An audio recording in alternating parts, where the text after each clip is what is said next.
no longer Winna Critchlow is no longer with LA County DPSS, and Irene has replaced her, and this would be Irene's first meeting, and I'll probably butcher her last name, but I'll try it. It's Huzar, and she could come on when she. Good morning. Are you there, Irene? Yes. Very good. How did I butcher your name? Oh, just a little bit. I usually say like we are the champions. It makes it easier for everyone. I love it. I can even remember that. So Irene, we are the champions. There you go. Awesome. All right. Cindy, we do have quorum, so I'm going to turn it over to you as our co-chair. Get us started. Okay, thank you. Thanks, everybody. Thanks very much. Thank you, John. I was having to adjust my sound here, and so I had to improvise a little bit. But good morning, everyone. Welcome to our Project Steering Committee meeting. Just want to make sure you can hear me now.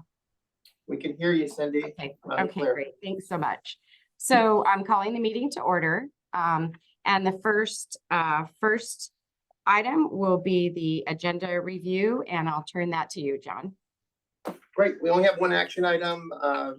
Real quickly, the minutes from last time. Those of you that weren't at the meeting from last time, probably be asking you guys to vote it in for the record.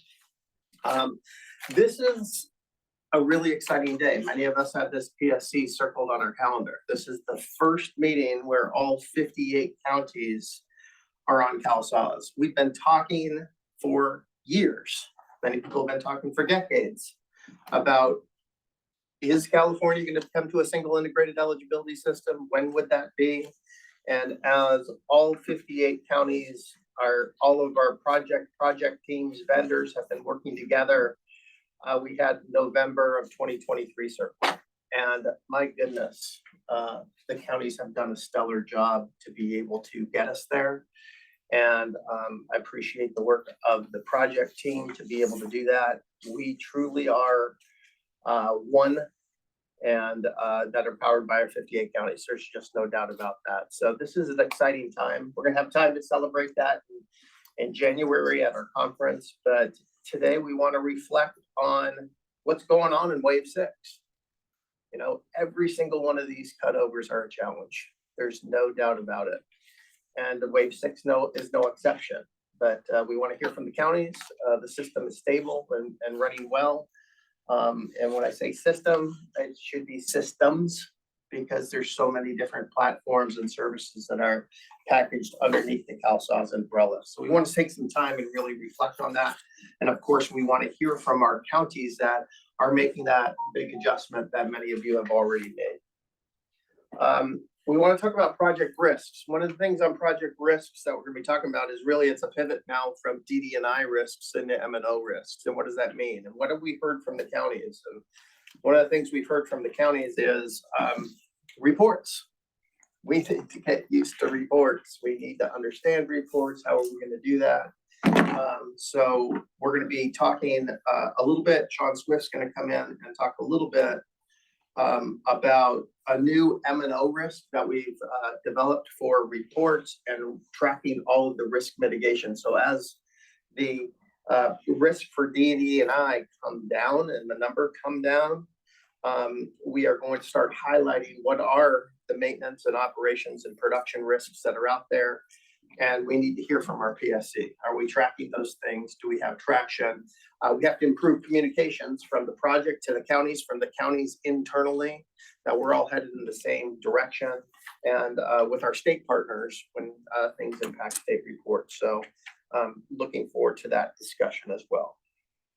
Always, there's enough policy going on to keep us busy for the next couple of decades, but with the unwinding, it's just a critical time. And there's things happening for all 58 counties in one system now. And we're going to talk a little bit about the unwinding. Benefits Cal. I don't care. I'm going to steal a thunder. We've had daily, on a few occasions, over 200,000 Californians logging in per day into Benefits Cal transacting business. That is a phenomenal number. And people are doing a lot of business through Benefits Cal. That doesn't mean we're done with Benefits Cal. It means we've just begun. The public are using it. The public are adapting to it, but we have to improve it and keep working on it. So we're going to talk about some of our upcoming, our roadmap, our release highlights, release of information. That work group continues. Lynn will give an update on that. And then there's some action items that have come out of the last PSC and JPA that we have sprinkled through this agenda that we're going to be talking through. One of the things that came up at a JPA meeting is everybody is very used to sort of the CalSAW's cadence of releases every other month and the big releases. And we have a big release that is up and coming, that is very feature rich. But one of the things that we've also heard from the counties over the years is we need things quicker, get things in as fast as possible.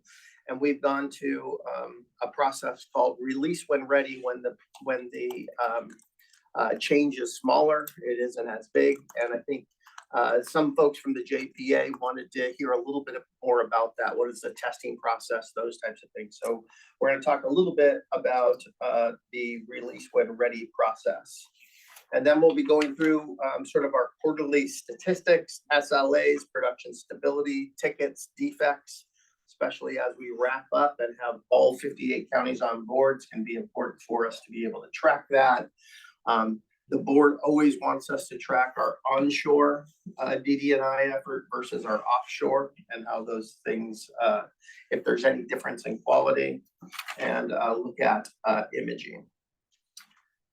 Next big implementation, Los Angeles County is going to be going live, assuming green light and all of those things continue to go well on the CalSAW's AWS Contact Center Connect solution. That's slated for November 17th. So we want to talk a little bit about Contact Center.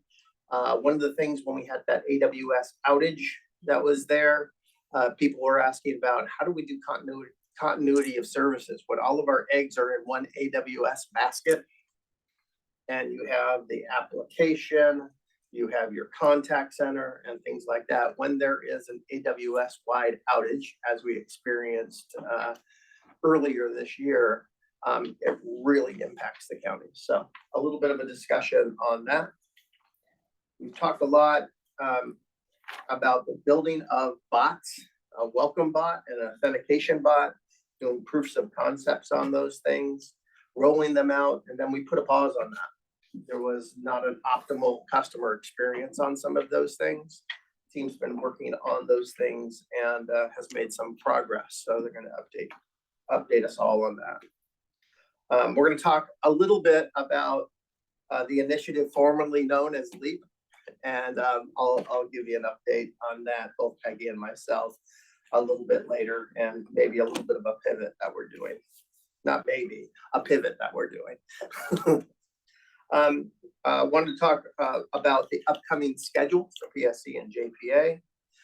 Tom will be coming on and talking about procurement updates. Then we want to hear from QA, IV, and V during this time. Hear from our state partners as we come to the end of the calendar year.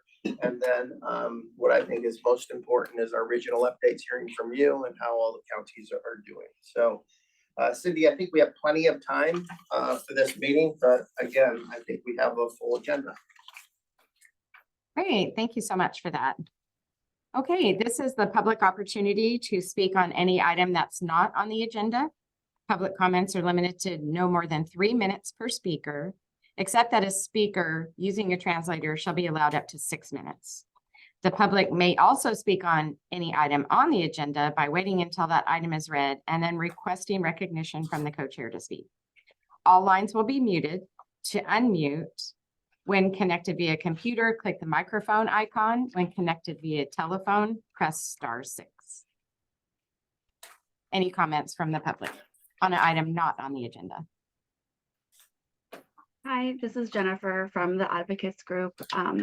I know this is on the agenda, but I do want to take the opportunity to acknowledge the efforts of the counties and the project and all the partners in support of the migration. we're really excited for all of you to have successfully completed at least this big lift of the process, and along the way, how we've grown our partnership. So that was just a quick comment I wanted to add in front of my public comment. And thank you for the opportunity to provide public comment. Over a decade ago, the advocate community worked for many years to develop and gain support for pre-screening tools to give people more opportunity to assess their eligibility. Pre-screening tools have been vital to support outreach activities and allow people to make informed decisions when investing their time and energy to apply.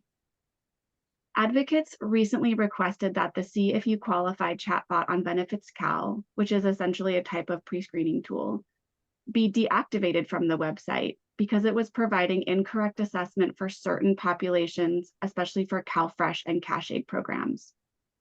Older adults, immigrants, populations with earned income, and people whose income fell between the fiscal year 2022 and fiscal year 2024 limits may have experienced harm because the chatbot wasn't accurately assessing their eligibility.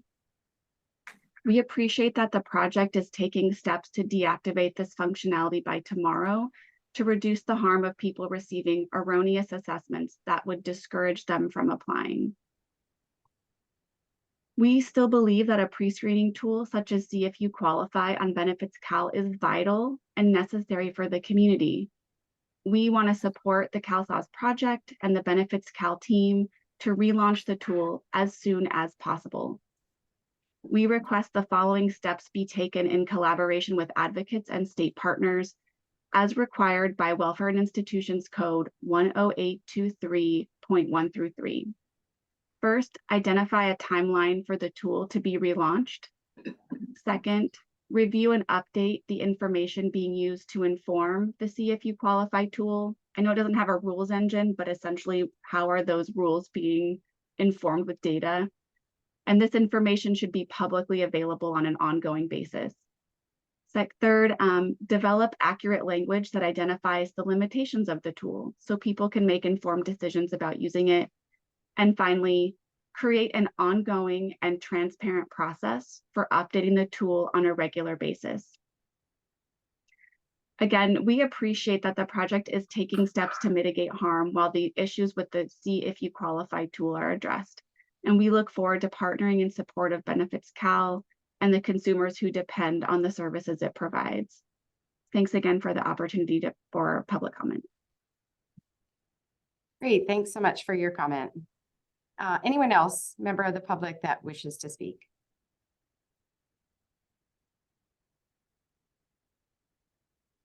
Okay, hearing none, I think we'll move then to the approval of the minutes from the October PSC meeting.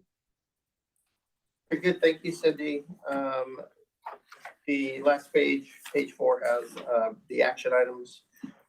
They're either closed or for a future date, and then the last action item was on continuity of operations for counties on call centers, and we're going to take care of that during the customer service center update.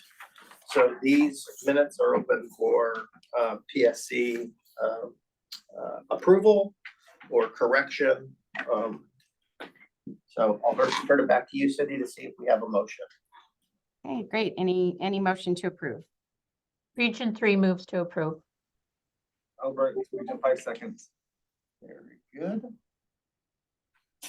Clarissa, do you approve? I approve, John. Very good. Anna? I approve.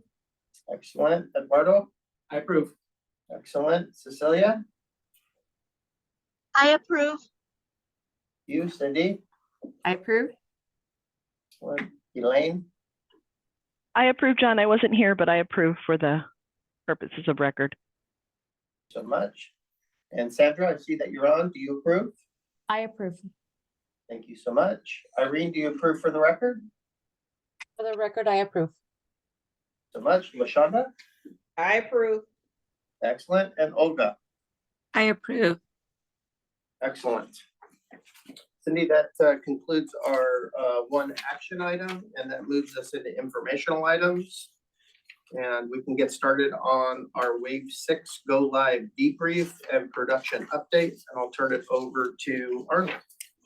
All right, so as John kicked off, first off, congratulations to the 58 counties and joining the one system.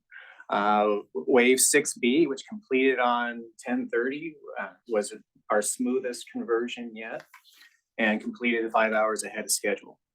Automated case rate set an all-time high of 72%. So that's the yellow banner reduction. So if we look at what's happened post-go live, batch and online performance is within SLAs. We've set new records for the number of concurrent users that have been logged in. We're at over 28,000 now, which our previous peak was over 25,000. We did run into some issues that we were able to quickly resolve. Go live morning with San Francisco and with Sacramento around the contact centers. We had to make some adjustments to our firewall rules, and that because agents were getting white screens, we were able to do that, and then the agents were able to get in. I know that Sacramento is still working with cell providers on some of their toll-free numbers to make sure, and their local numbers to make sure that they are not being labeled as spam and being blocked. So that also is in process. That's specific to outbound calls. That's specific to outbound calls. So that we continue to work with all three counties. San Luis Obispo has a pilot going, and they're doing a wonderful job with overall contact center. From a warrant processing perspective, we were able to fix San Francisco, the 2-day to same day warrant processing that was changed on October 31st, so Halloween. And then there are still some GAGR corrections that are occurring. There was a subset resolved on October 31st, as well as we have some additional research in place from a reporting perspective as far as the applicants are concerned, but benefits are flowing correctly.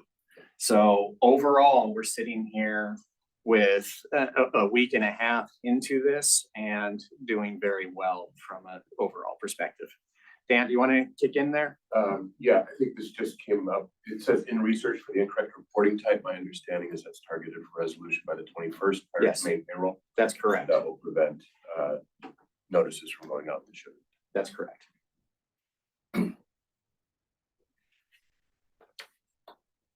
Okay, let's go to our next slide. And let's just stop there.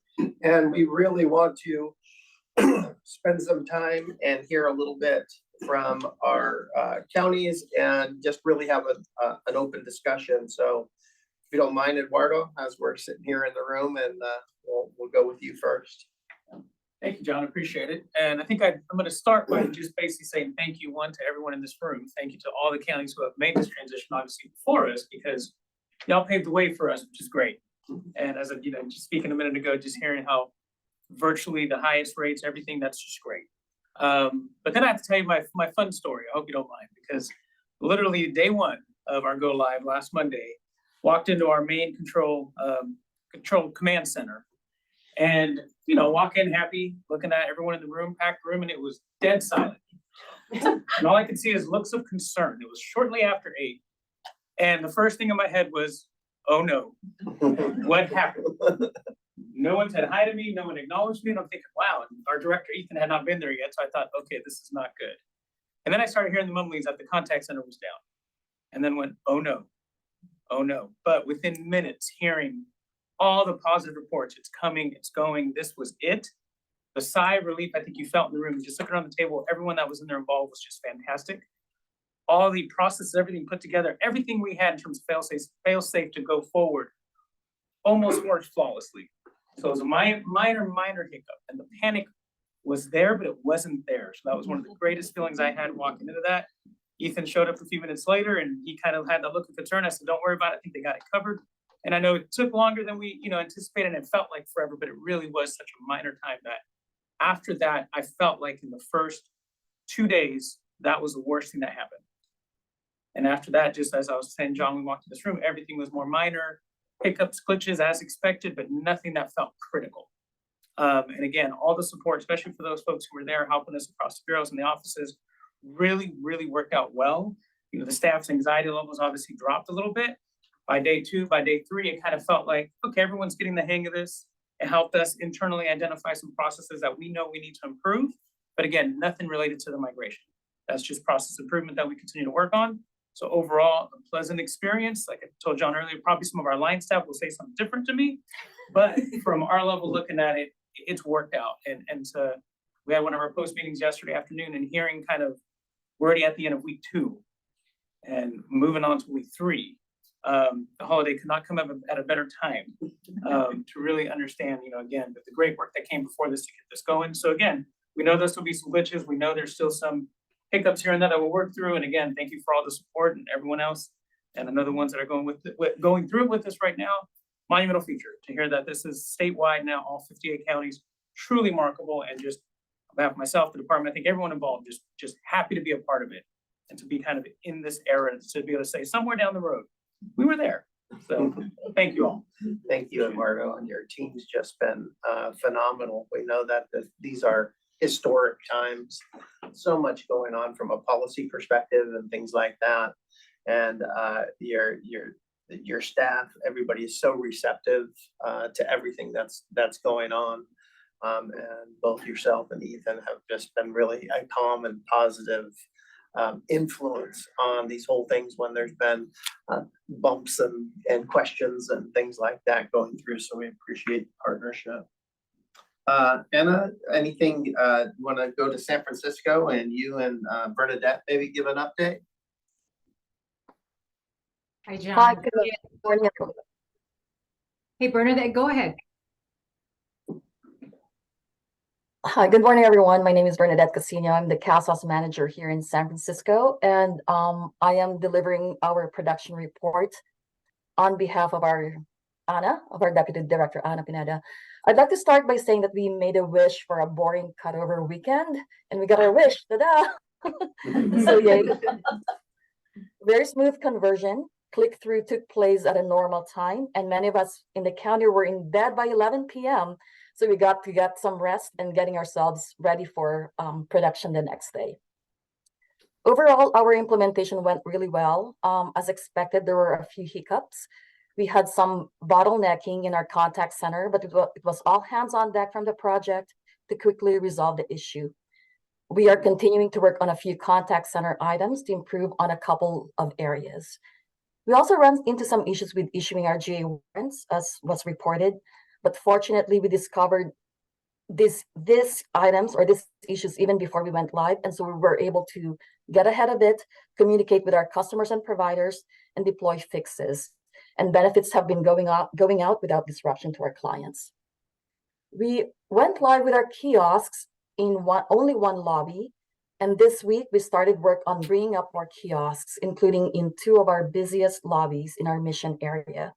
We are continuing to refine business operations to leverage the kiosks, including document scanning capability to help manage our lobbies. We appreciate the support we got from the project. We asked for support on Tuesday, and technicians were in the county on Wednesday, ready to assist, and they gave our staff excellent training on the use of the kiosk. So thank you very much for that. And so, you know, we are coming to the end of week 2, and staff are getting used to the system. Of course, there's still a learning curve, but it is getting flatter by the day, and staff are sharing that CalSOS is ready. It's very easy to use and very user-friendly.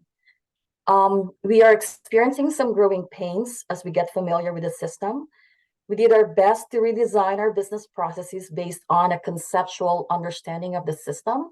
But now that we are in production, you know, touching the system, getting to know the good things about the system, and the areas that need improvement, we are beginning to refine our business operations. And that's going to be the work we will be in the next few months. And so I know this is a cliche, but it truly took a village to get us to this point. So San Francisco would like to thank the counties that went live before us, especially waves 1 to 5. You really paved the way and made things smoother for us, wave 6 counties. So thank you very much for that. I'd like to give a special shout out to Eileen Olsen in Contra Costa, Heather Mitchell in Santa Clara, and Julia Sheehan in Santa Cruz for their guidance, anywhere from giving hints and tips about the system to sharing their how-tos and chewable bites. how to survive click-through, and most importantly, reminders to breathe and that this too shall pass and they will be waiting for us on the other side. A big thank you to Greg Pastulka, who has been our regional manager for going on 10 years. Greg knows the county very well and what our needs are, and he has been invaluable in getting us the resources and information we need and responding to us very quickly at all times of the day and night. Also, kudos to the implementation team, especially Mary Sabio, for being our voice and working nonstop, even when on vacation, to advocate for our needs. Thanks to Duncan Gilliam for being quick to respond and for your guidance, and the TOS team for overall helping with a smooth implementation. We also wanted to thank Diane Alexander, Joanne Osborne, Henry Archangel, and your teams, and also the Gainwell team for helping us with data cleanup and for that final push of help in the final weeks in Calwin before we went live in CalSauce. We wanted to thank the CalSauce leadership and the various teams for helping us get through conversion, and we're looking forward to a stronger partnership in production. Also, let me not forget the project support staff and county volunteers who are now here in San Francisco, and for those who are yet to come until the end of our 60-day support period. I know it has been a long road. You all are tired, but thank you for showing up each and every day, ready to help us and for being patient with us. Also, to our leadership here in San Francisco, thank you for your support and guidance. Special shout out to Noel Panello, who helped shepherd this project. And last but not least, I'd like to thank my amazing team, Annie Chan Mack, Liz Vargas, Manisha Mahajan, Priscilla Prado, and Humberto Trinidad. And thank you for pouring your heart and soul into this project. It's been 5 years in the making, and I know there have been personal sacrifices, so thank you so much. And equally, and thank you for to our equally amazing consultants, Clarissa Nantes, who is our lead project manager, and our Deloitte consultants, Nadia Ahmed and Melissa Heffley, for your hard work and guidance. And I feel like I'm at the Oscars. Sorry about that. But thank you, everyone. And once again, thank you all. And County 38 is happy to be part of the Power of 58. Thank you, Bernadette, and thank you for your leadership. It's been just stellar and consistent throughout. Anna, anything that you would like to say? Yeah, no, thanks, John. And thank you so much, Bernadette. That's part of the reason why I said, Bernadette, why don't you help me out here? I want to make sure that I don't minimize all the work and effort that's been ongoing, the past years, right? For me, like she said, it went actually very smoothly. Our week one, I think the biggest issue that came to my desk was that some buildings ran out of food boxes. And I'm like, huh? Because we were supplying breakfast the whole week, right? So that's very telling for me. I've been going to the main offices this past few days, and like Bernadette says, the feedback I've been getting from staff is really very positive. They're getting used to it. They are, the system is intuitive, and I really appreciate also your team, who are on site here in San Francisco. They are very responsive. And guiding us and patient with us, and really just, helping us, not get too excited if we see things happening, and, let it, just being like that voice of reason for us, right? So it went, it's very smooth. It's unfortunately nothing big, big thing to report other than it went well. And thank you so much, everyone. Thank you, Anna. Appreciate that. All right, let's go to Amber and Kevin, San Luis Obispo. Why don't you give us an update on how things are going there? Good morning, Kevin Luckadoo, Deputy Director over Participant Services, San Luis Obispo. First off, probably going to be echoing a lot of the same things that have already been said, but I'll start with the preparation for the conversion. And so a lot of work went in between the project staff. So a lot of kudos to everyone for all the efforts and really kind of having the guidelines put in place to address being able to be prepared as possible for this conversion to CalSauce. Based on my experience, and I started in the days of paper, like some of you, I'm sure, And so I've been through a number of conversions, both on this side of the house, also on the child welfare side of the house with CWCMS. And I must say that this is probably the cleanest conversion that we've experienced. This was really a much cleaner, smoother conversion than anything that I've experienced or been involved with in my career at social services.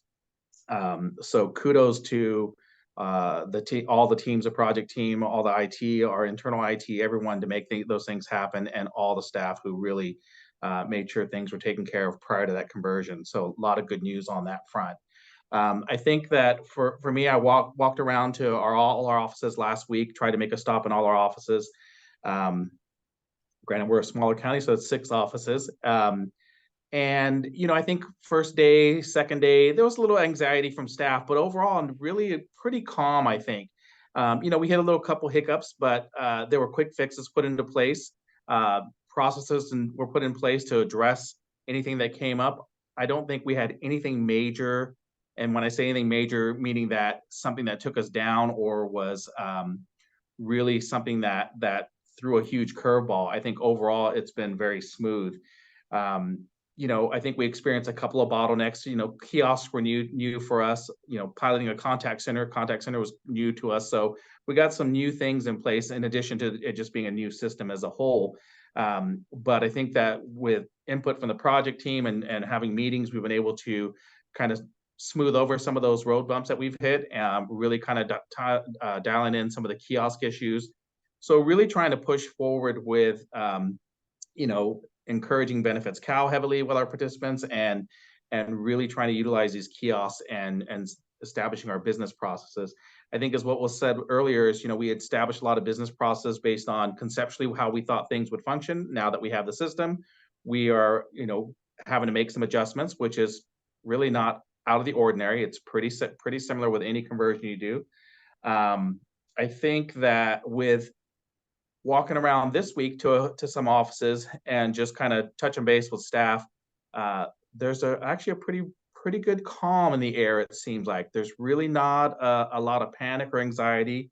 I think there's still a lot of newness. They're still feeling a little bit like you know, they're not doing it fast enough, which of course with repetition that'll all come into place and that'll come in line. You know, really the key is just remaining flexible and making the adjustments as we have, and everyone involved with this project has been doing that. And like I said, the project has been responsive, our IT's been responsive, our training team's been responsive, and really I got to give a lot of credit to my training team who really oversaw the web-based training, the instructor-led training, and really monitored and pushed to ensure that we were as prepared as we could be. And as all counties know, given in light of everything that we're in the middle of with the unwind and cutting over to a new system, with the next day being open enrollment for Covered California and so forth, there's a lot of things that are happening. So overall, given everything that's been thrown our way, and I think to all counties, I think it's been an exceptional job, an exceptional conversion.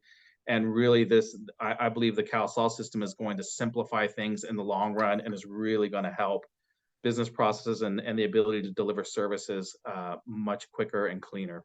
So thank you to everyone involved with this. And, you know, we really think this was a huge success.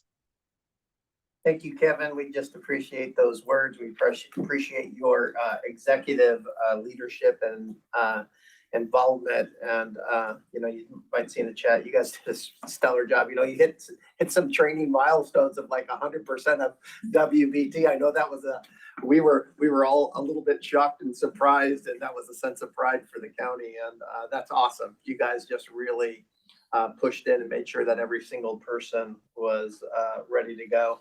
And I don't know if Jill or Amber want to add anything as well on top of what Kevin's already said. Just echoing what Kevin said, and thank your team for all the support you guys have provided us. It's been invaluable to us. Thank you. Awesome. Yes, I agree. And also I just wanted to Bernadette thanked everybody. She did a wonderful job of naming everybody. So just want to piggyback on what she said, but also a special thanks to the region for regional managers, our trinity of awesomeness have been on site, and it's greatly appreciated that they're here. Thank you all. So good to hear from Region 6 and know that, I mean, Wave 6, and know that there isn't a Wave 7. We know that we do have LA County going live on our contact center that feels like a Wave 7 as we prepare for that implementation. But great job, counties. Great job. Sean, I know you're listed on the agenda here. I know that for the system items and issues that we're going through, which is smaller than in for the other counties, that you're writing point on that list is dwindling. Any items you want to give an update on from the 4 o'clock, or some of the things you've seen from an application standpoint? You know, we the list of items remains pretty small. And, you know, I actually struggled to pull out a few things here, but no, I can't say we've seen anything new come in. And, you know, I think once we knock these things out, we'll be in a really, really good spot for the counties to continue to get used to the system. Thanks, Sean. Appreciate your leadership on that. Rachel, I'm assuming that when we go through the benefits cal update, that we are going to be getting some benefits cal numbers and things like that. And the ISS team has really been pressing in. Anything that you would like to say from your standpoint on the Wave 6 Go Live? On Wave 6 Go Live, one of the things, John, that we did see is that we're getting, and we'll see it a little bit later, that some of our account transitions are a bit ahead of what we saw in the previous waves. And what those account transitions are is essentially meaning that people are going in and creating their accounts, which is truthfully the first step in people trying to get access to the services that they had. So I think from what we've seen, everything is looking either on par or what we've seen with previous waves. But we'll share more during the benefits cal update. Okay. And then not listed on the agenda, but I'm going to call on Don Wilder to give a quick update, not only from the Gainwell CalWIN perspective and the stellar job that they've done in providing the data timely, early, working through that, working with you all on ad hoc reports, but also Central Print is all under one contract and one roof. We know been doing it at volume through various contracts, but it's now all under our CalSA Central Print contract, and hitting some pretty high numbers on the amount of documents and images going out on a daily basis. So Dawn, any perspective you want to provide? Yeah, we are happy to have one process at this point. So while we've been doing it statewide for a while, we've been doing it under separate processes. So we are all consolidated now under one process and one set of procedures that we're using to get your print out. For the Wave 6 counties, we have already mailed, as of last Friday, 76,000 pieces of mail for you. So we are well underway to getting you all rolling and going with the Central Print. And some of you have already come to us about return mail. So I know that you're all engaged in getting your correspondence out and going. So we are thrilled to have you all on board in that one similar process. And we are here to help you with whatever correspondence needs you have. Thank you, Dawn. Appreciate that. All right, Cindy, I think that wraps up the Wave 6 Go Live debrief, and I'll turn it back to you for questions and public comments. Okay, great. That's great. So happy to hear that this day has come, and it sounds like it went really well. Thank you for all the Wave 6 counties for reporting out on that. It's great to hear how it's going, and that you can see calm in your offices. So that's always a nice thing to hear. Any comments or questions from the PSC members?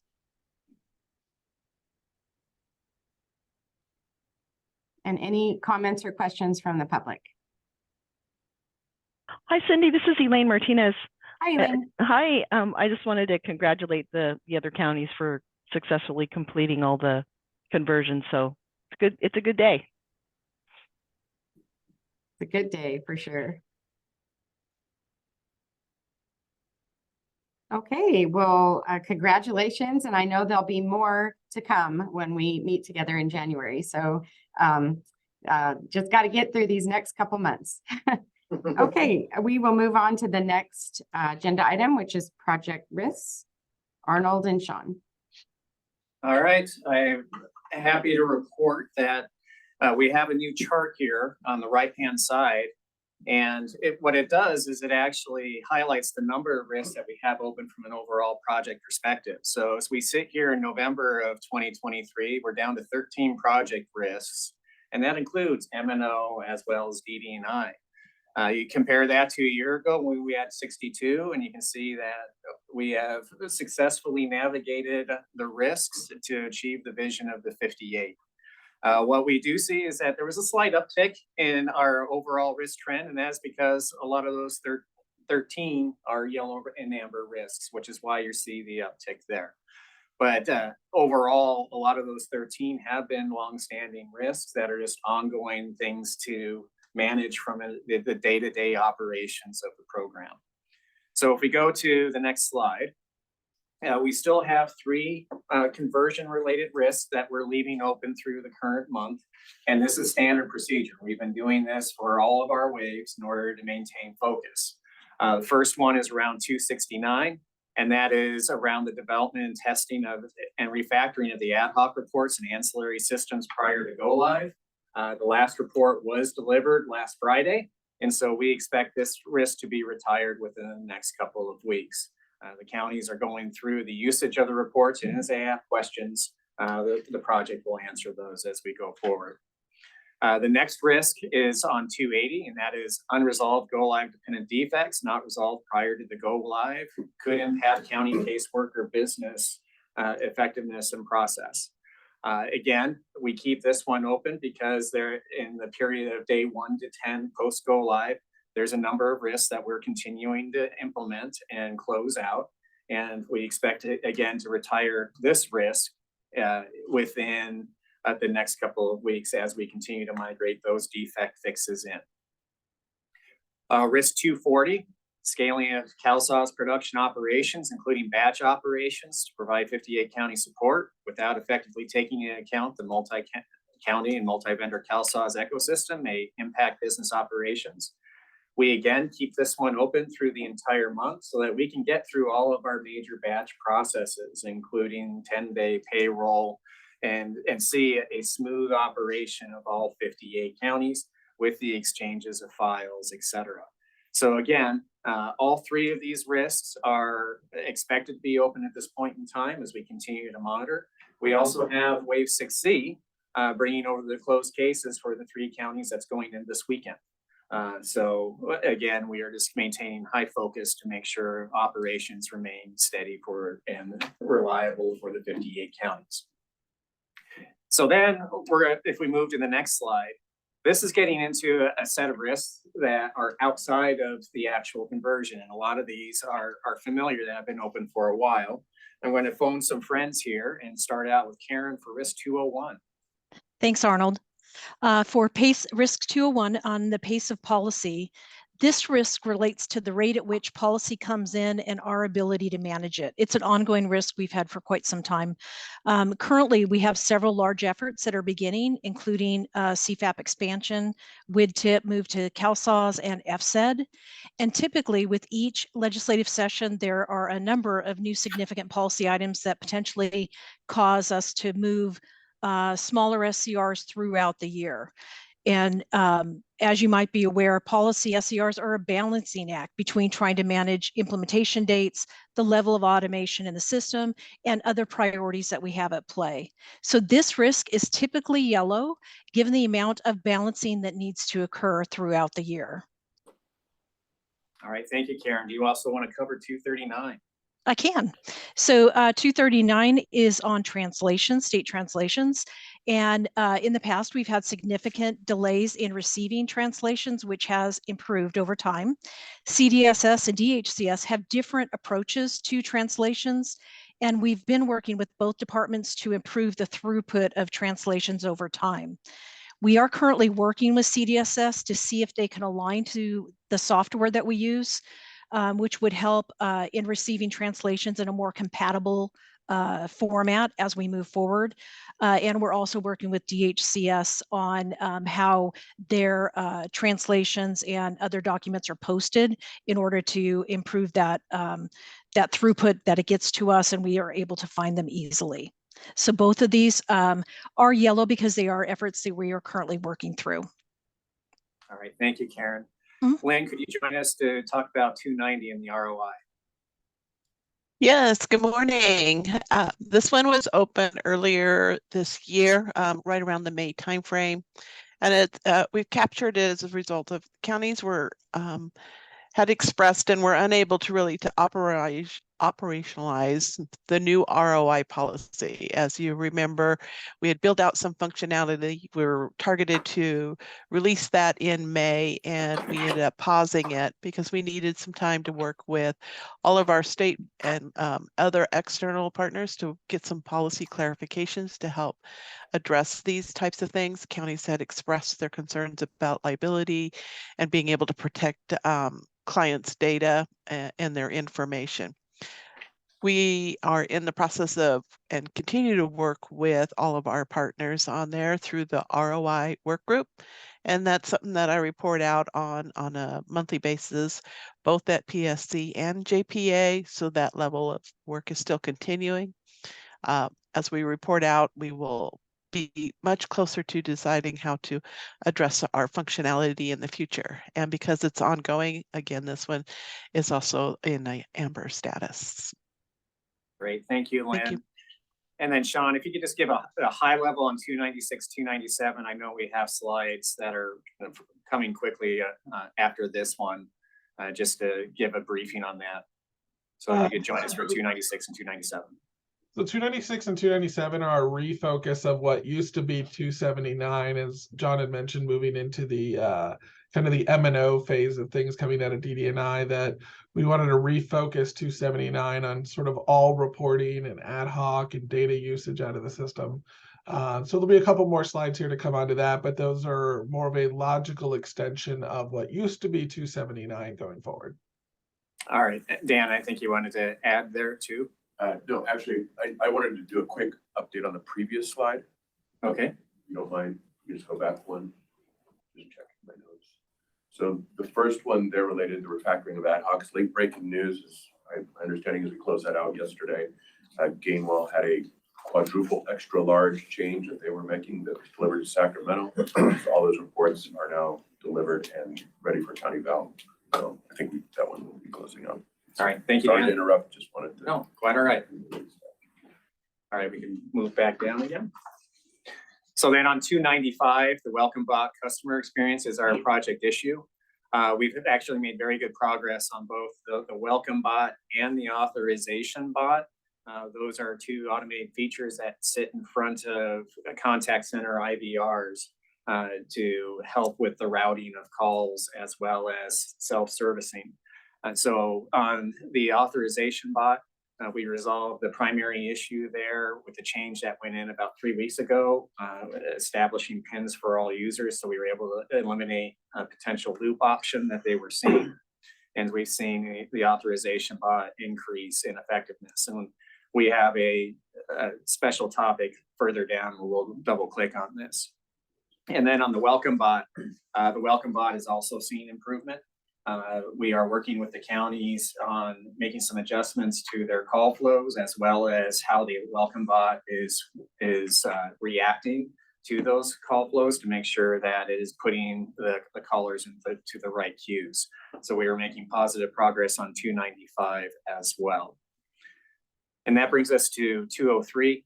Peggy, can you join us about project communications? Good morning, everyone. This risk is on continuing to enhance our project communications. And so we have a couple of things that this risk is addressing. Our web portal strike team is going to be resuming their effort in early 2024 to continue planning and improving our communications. Our Wave 5 migration retrospective sessions are concluding. And Wave 6 have concluded, and Wave 6 sessions are scheduled to begin on November 16th. And for the duration, CPMO will be coordinating with our customer engagement team and our vendor our vendor PMO teams in November and December to refresh our goals and plans for the communication strike team. So this risk really encompasses quite a few things, and so we're trying to piece it apart and address each of the risks that are included in this. So more to come. All right, thank you, Peggy. If we move on to the next slide, Sean, you can double click on 296. So the next two slides, 296 and 297, like I mentioned earlier, these are logical extensions of what used to be the 279 DD&I risk. As we're moving out of DD&I and into the M&O phase, we continue to hear feedback, concerns, expressed by the counties of where we stand with both fiscal and state reports, and also on the management and dashboards, and even on the ad hoc side of things.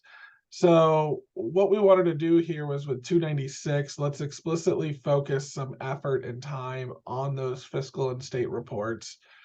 So we are working through various ways to both communicate more efficiently, to hear from the counties in new manners, as well as refocusing on correcting the issues that we're seeing both on the reports themselves, when it comes to documentation or system functionality, or even going back upstream into the application, whether it's conversion or other areas, and seeing what needs to be done there to make sure that the fiscal and state reports come out accurately. So this first effort, or this first item here, is really focused on what we would truly consider as a report that we're submitting to one of the state agencies, or something related to our expenditures, be it the automated assistance claim or the county expense claims.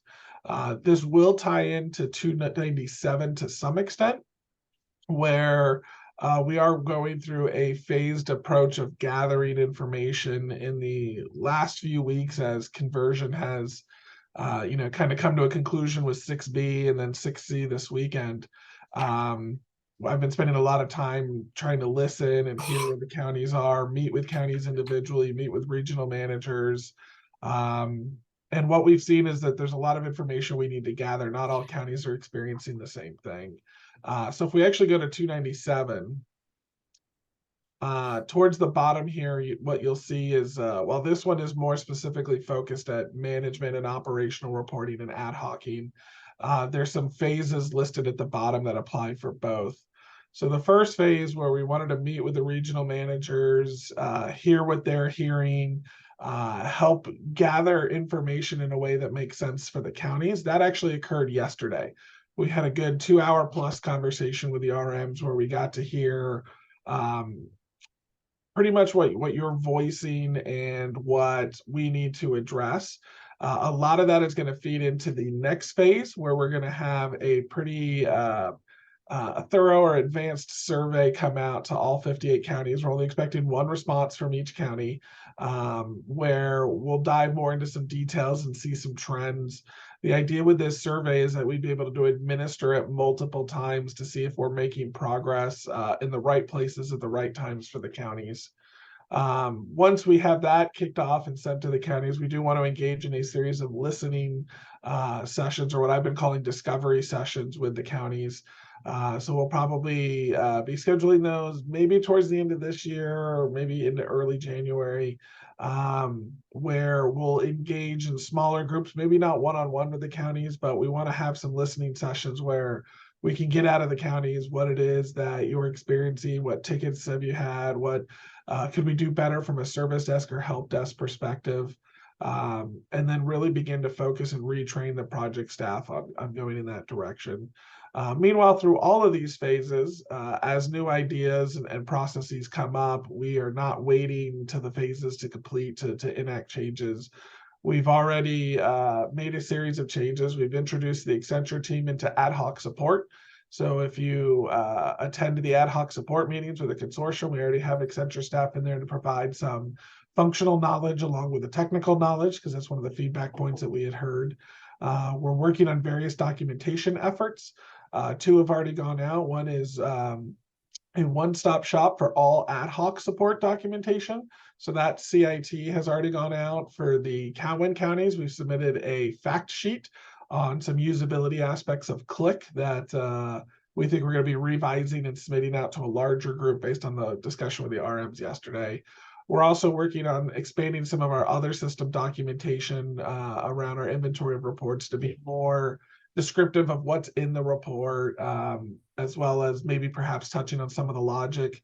The logic in general is something that we need to spend a concerted effort on, either educating, documenting both on the various reports, because that is a pretty big thing for a lot of the counties to be able to understand what we're reporting and how that ties into the pages in the system and the business process. Going back to the phases, the last phase we will see is us incorporating that feedback. I'd like to come back to this group with a report of saying, here's the trends that we've seen, here's some differences between the counties, and then with some action items that we can action items we can action that allow us to make progress as we go into the future on the M&E on CalSAWS.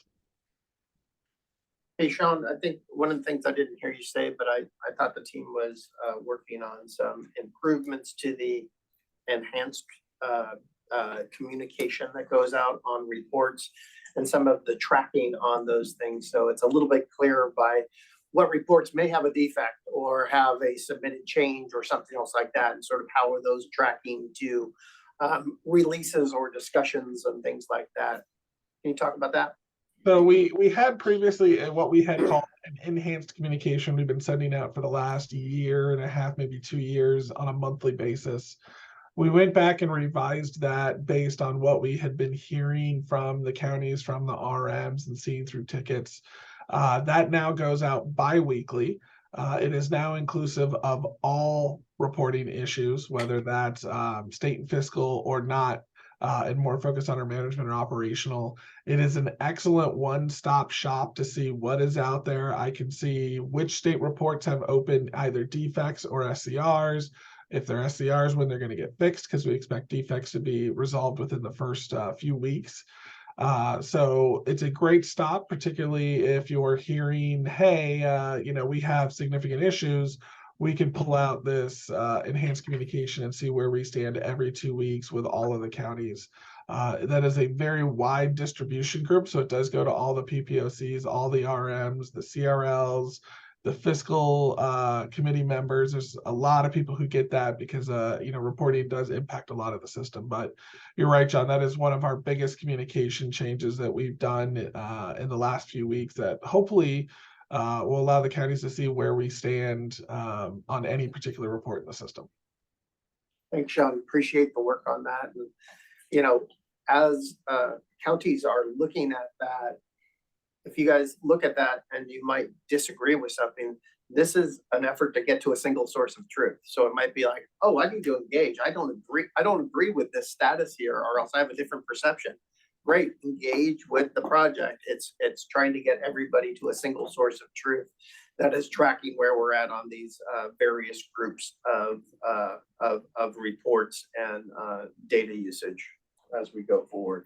So this is accurate from our perception and what we've heard. If it isn't accurate from your perception and what you're experiencing, we need you guys to engage and help us in the reconciliation process. And that enhanced communication is actually doing its job if it sparks a communication and gets us on the same page. All right.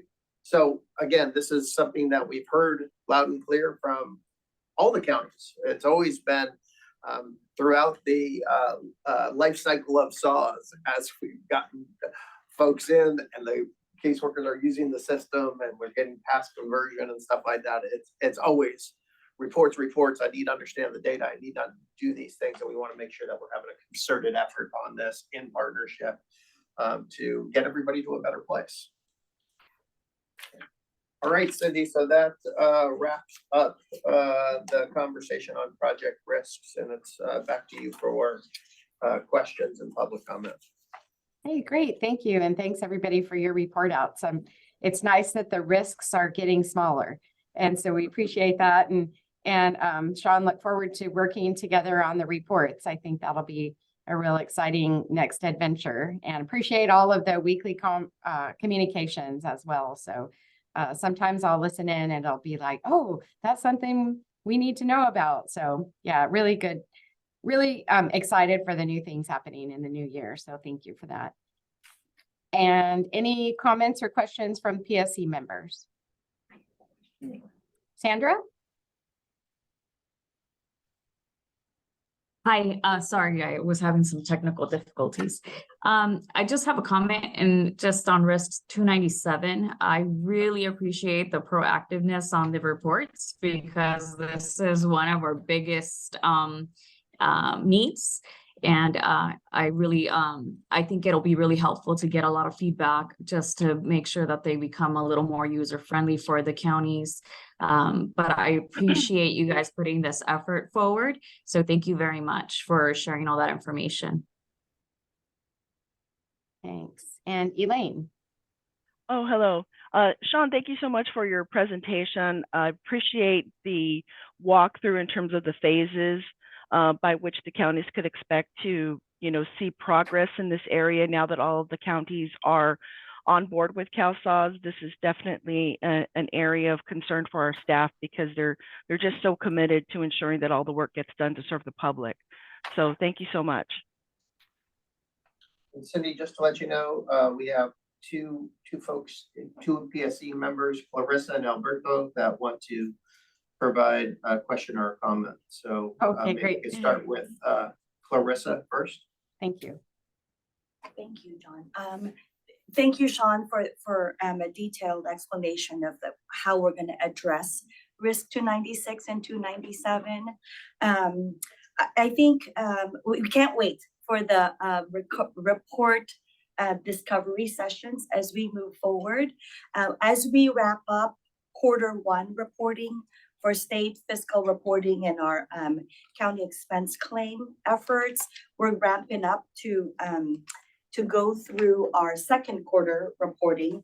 I wondered, Sean, if you could talk about the timing of the report discovery sessions, and then in the meantime, while we're waiting for that to happen, what is our avenue as counties and in the regions to get to the questions that we might have related to state fiscal reports that we have to submit in order to get our allocations correct?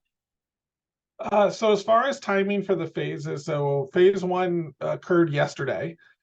So that's already, I wouldn't call it complete. We're having the RMs review what will be phase 2. So phase 1 and 2 are starting to occur concurrently, but we expect the survey to go out. My goal would be before the holiday, before Thanksgiving. We'll have to see how much we need to rewrite. Part of the feedback we got from the regional managers, the survey was written from a very, I guess you would call it more like a technical perspective or from a project view, and we need to figure out how to rephrase these so they make sense to the counties. So that was a lot of what we heard yesterday. So we're going to go through that. As far as meeting regionally with the counties, this is something I'm hoping to sit down with the team and work through. I want to have a strong structure for that conversation, particularly because there are multiple counties in some of the situations. So I want to have that really thought through and talk through with the regional managers as well, as this is how we're going to have that structure. So there'll be a few more weeks before we start scheduling those. And we need to see how many we're going to have from a quantity as well, because whether we approach it regionally or small groups or individually with counties, it's going to be a lot of conversations on the project side. So more to come on phase 3. But as we're going through all of this, there's two things I want to make clear. One is we're not waiting to the end to make changes. So if we hear a good idea, a good thought, we received, I think it was from Ricardo, a document that San Bernardino had put together on some of the reports that really expanded our online help. That was a great idea. That was something that he shared with us. We're going to go ahead and take that and move on with expanding it and incorporating it in some fashion.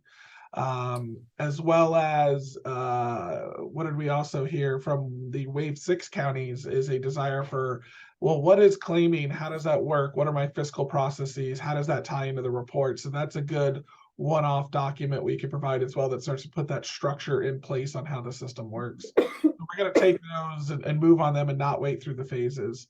But the second side we have is we continue to have our sessions with the counties. So all counties are invited to the state and fiscal meetings. In there, if you have issues supporting your system generated state report, your CE, something that supports your CEC or AAC, your automated assistance claim, please bring those to that meeting. The other thing we ask a lot is submitting tickets. Part of what we're putting in our weekly status report changes as well is that we don't seem to have too much of a high volume of tickets right now. So we'd like to see a lot of those start coming through ServiceNow into the service desk. So that way we can see some of the patterns across the counties, as well as with anything we submit, please provide as much detail as you can. I know it's sometimes a very big struggle for the counties where they're like, I don't know what's wrong, but I know 25 isn't right. It should be a bigger or smaller number than that. And that is where we have to figure out a way to work together to get to a better answer on that. And generally through the help desk process is where we want that documented. And frankly, it also holds us liable to get those answers back to you. So that's a good avenue to use at the same time as the existing meetings. And with anything, please include your RM. We're keeping them lockstep in all of our communication. So they also talk to each other. And if they're seeing trends, that's something they highlight for us as well. So please keep your RMs looped in with everything as well. I know So that, Sean, Clarissa, Sean, but that's just a great process and engagement and things like that. Let me answer this question and maybe you could clean it up too, because submitting your state reports, they should be being submitted. We know that, and you should be able to do some reconciliation with some assistance and things like that. And if there has to be bridge the gap in some knowledge and stuff like that, again, work with your RM, get tickets, do those types of things. But people shouldn't be holding on to things and saying, I don't know, so I'm going to hold on to them. No. I mean, these reports are working and they're there. Can they get better? Is there some conversion things? Is there some defects? Yes, and that's what the enhanced communication is tracking through, to empower you with knowledge to be able to submit your state and your fiscal reports and do all of these things. So it shouldn't be waiting for anything. And if you feel like you're waiting and holding on to something, you need to start communicating and communicating quickly and not holding on to your report. And we want to work in concert with you, but you shouldn't be holding on to something, waiting for something that you don't know what's coming. You should say, I'm submitting my reports, I'm submitting my claims, I'm doing all of these things, unless I've had a conversation with the project and we haven't supplemented those things, because it is working. I mean, all of the counties have been using this and doing this. So I want to push folks to be submitting those things with knowledge. And then we both agree that there is something that's holding up the county from submitting it. And then we want to support you with an ad hoc or something else like that to be able to supplement so you can submit those. Is that accurate, Sean?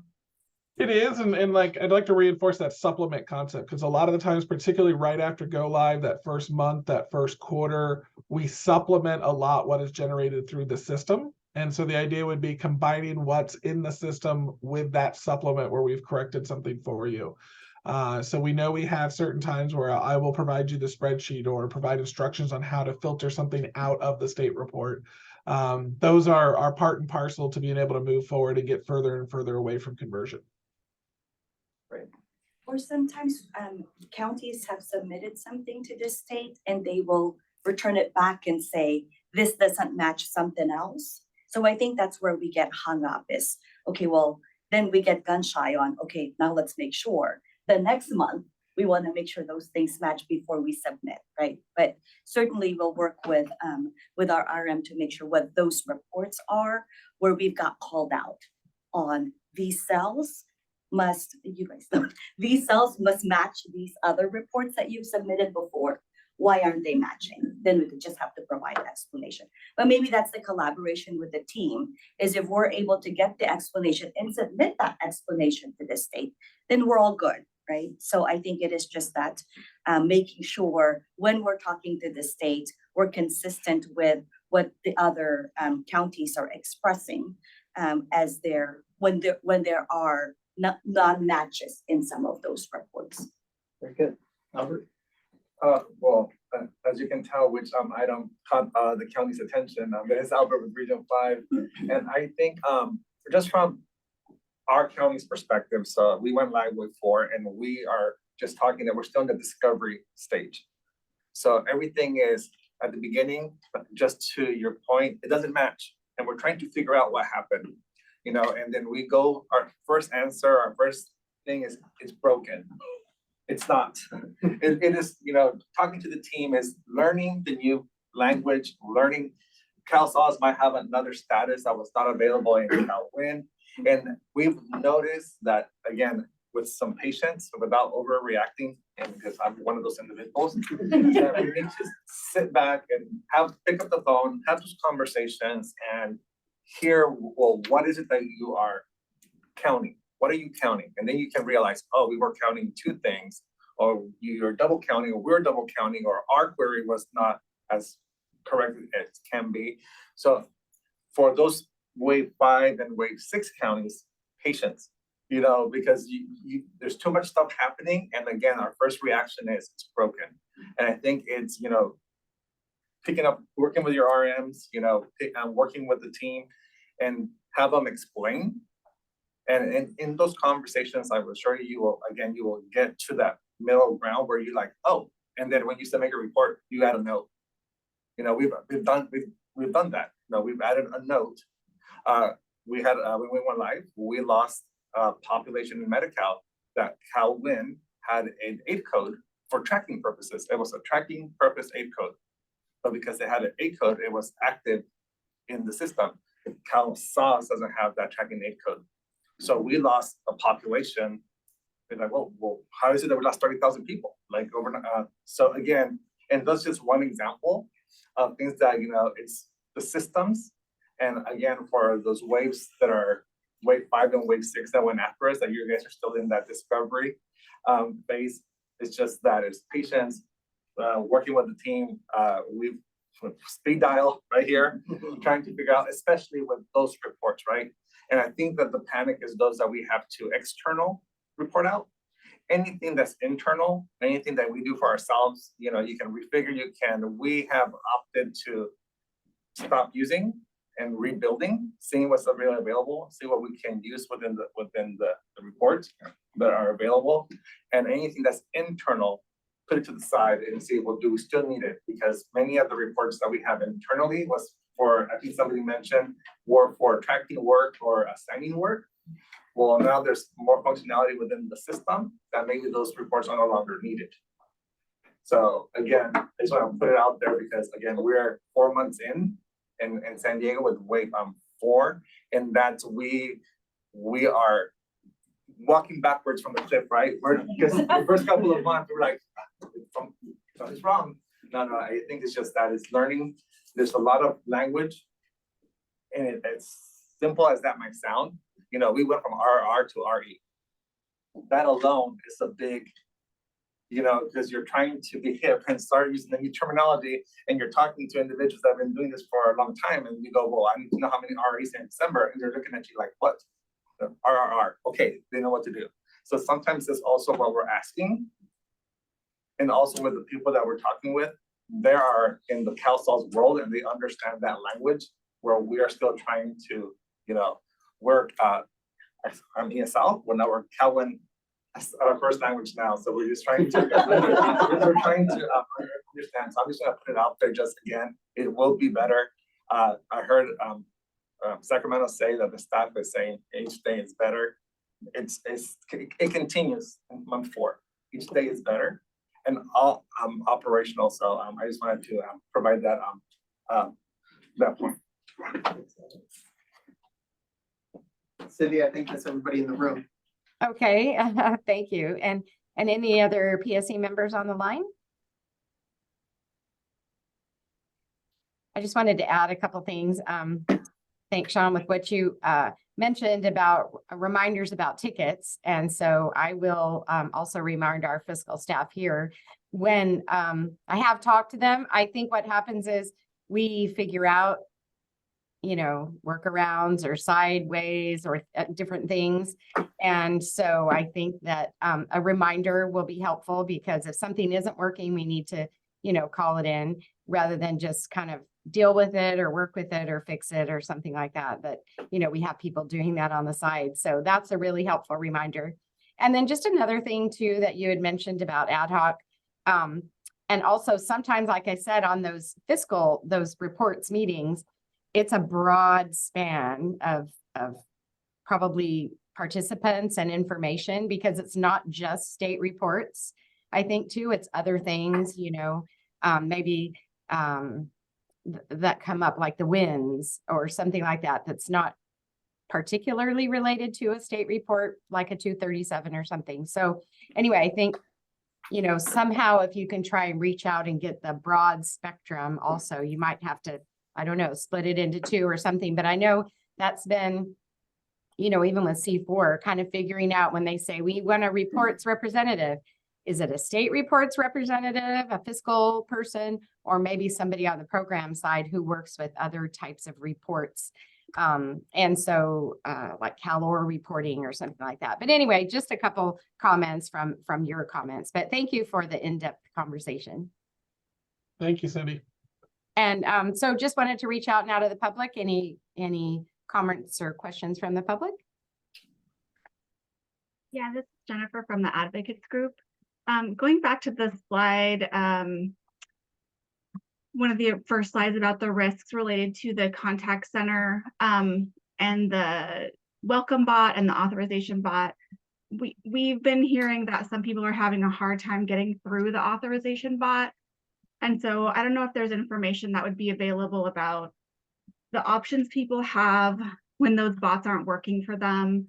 And if there's a way to have easy access to some sort of like fail-safe option for people who are struggling with the bots and seem to be going in circles, or like if there's something where if you've tried so many times, I think I've seen before, like after 3 times, it will let you do something else, but it does take multiple minutes to get through those 3 times. And so just wanted to acknowledge the need to have options for people who maybe have limited English skills or just struggle with that kind of technology, so that they don't get just completely dropped from the process of contacting somebody. Hi, Jen. The bots actually do have that fail-safe built in. They can, one, just ask directly for agent. Right now, the bots are in English and Spanish, and so they understand those 2 languages. They also, if they fail after 3 attempts, they go to an agent as well. So at no point does the bot just leave them hanging without the ability to actually talk to somebody live. Thank you so much. I really appreciate knowing more about that. I'm curious if there's anything that can be shared about the tree, the IVR tree, or where those options are, so that for populations that are more likely to struggle, we can communicate a little bit more about what their options are, or encourage them to keep trying through the 3 times. Because I did sit through the 3 times and do the whole process. It took like 6 minutes. So that's a long time for someone to be potentially in an urgent situation and trying to get through.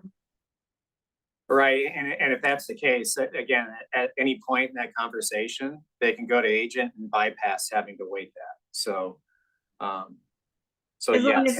as long as they speak English or Spanish, but if they don't speak those languages, then what are their options? Yeah, then they would ultimately go through the 3 tries, and it'll end up at an agent. Okay. So Jen, with this being public facing technology, we will also, whether it's part of a quarterly stakeholder meeting or a separate meeting, have reach out to you and have a conversation to provide an overview of the bots, the improvement on the bots and the functionality, and answer some of those questions. So we will take that as an action item to reach out to that. We know that we did get some feedback on the bots that led us to decommission the welcome bot, have some more things that we're doing with the authorization bot because of some posts, some feedback from the public and things like that that we're improving on. We'll talk about that a little bit later. But we will take an action item and have a reach out with you and just have sort of an hour conversation with you guys just to give an overview of those items that we've done from a technology standpoint. Thanks, John. I appreciate that. Yeah. Laura, if you can take that action item with Danielle and pull the team together, we'll get that scheduled. Yep, will do. And I know, Jen, one of the items that we'll cover is, obtaining the language up at the very top so that they're routed correctly and don't need to necessarily go through some of those other branches in the tree is definitely something that we can cover in the overview as well. Thanks, John. Thanks, Laura. Yep. Okay, thank you. Any other comments from members of the public? Okay, with that, I think we'll move on to our next topic, release and policy update communications. All right, good morning, everyone. This is Lisa. We're going to walk through release and policy updates.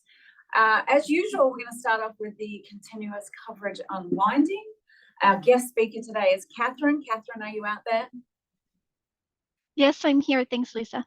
Awesome. So Catherine's going to take us through some policy updates, and then I'll talk through some of the automation changes that are in flight.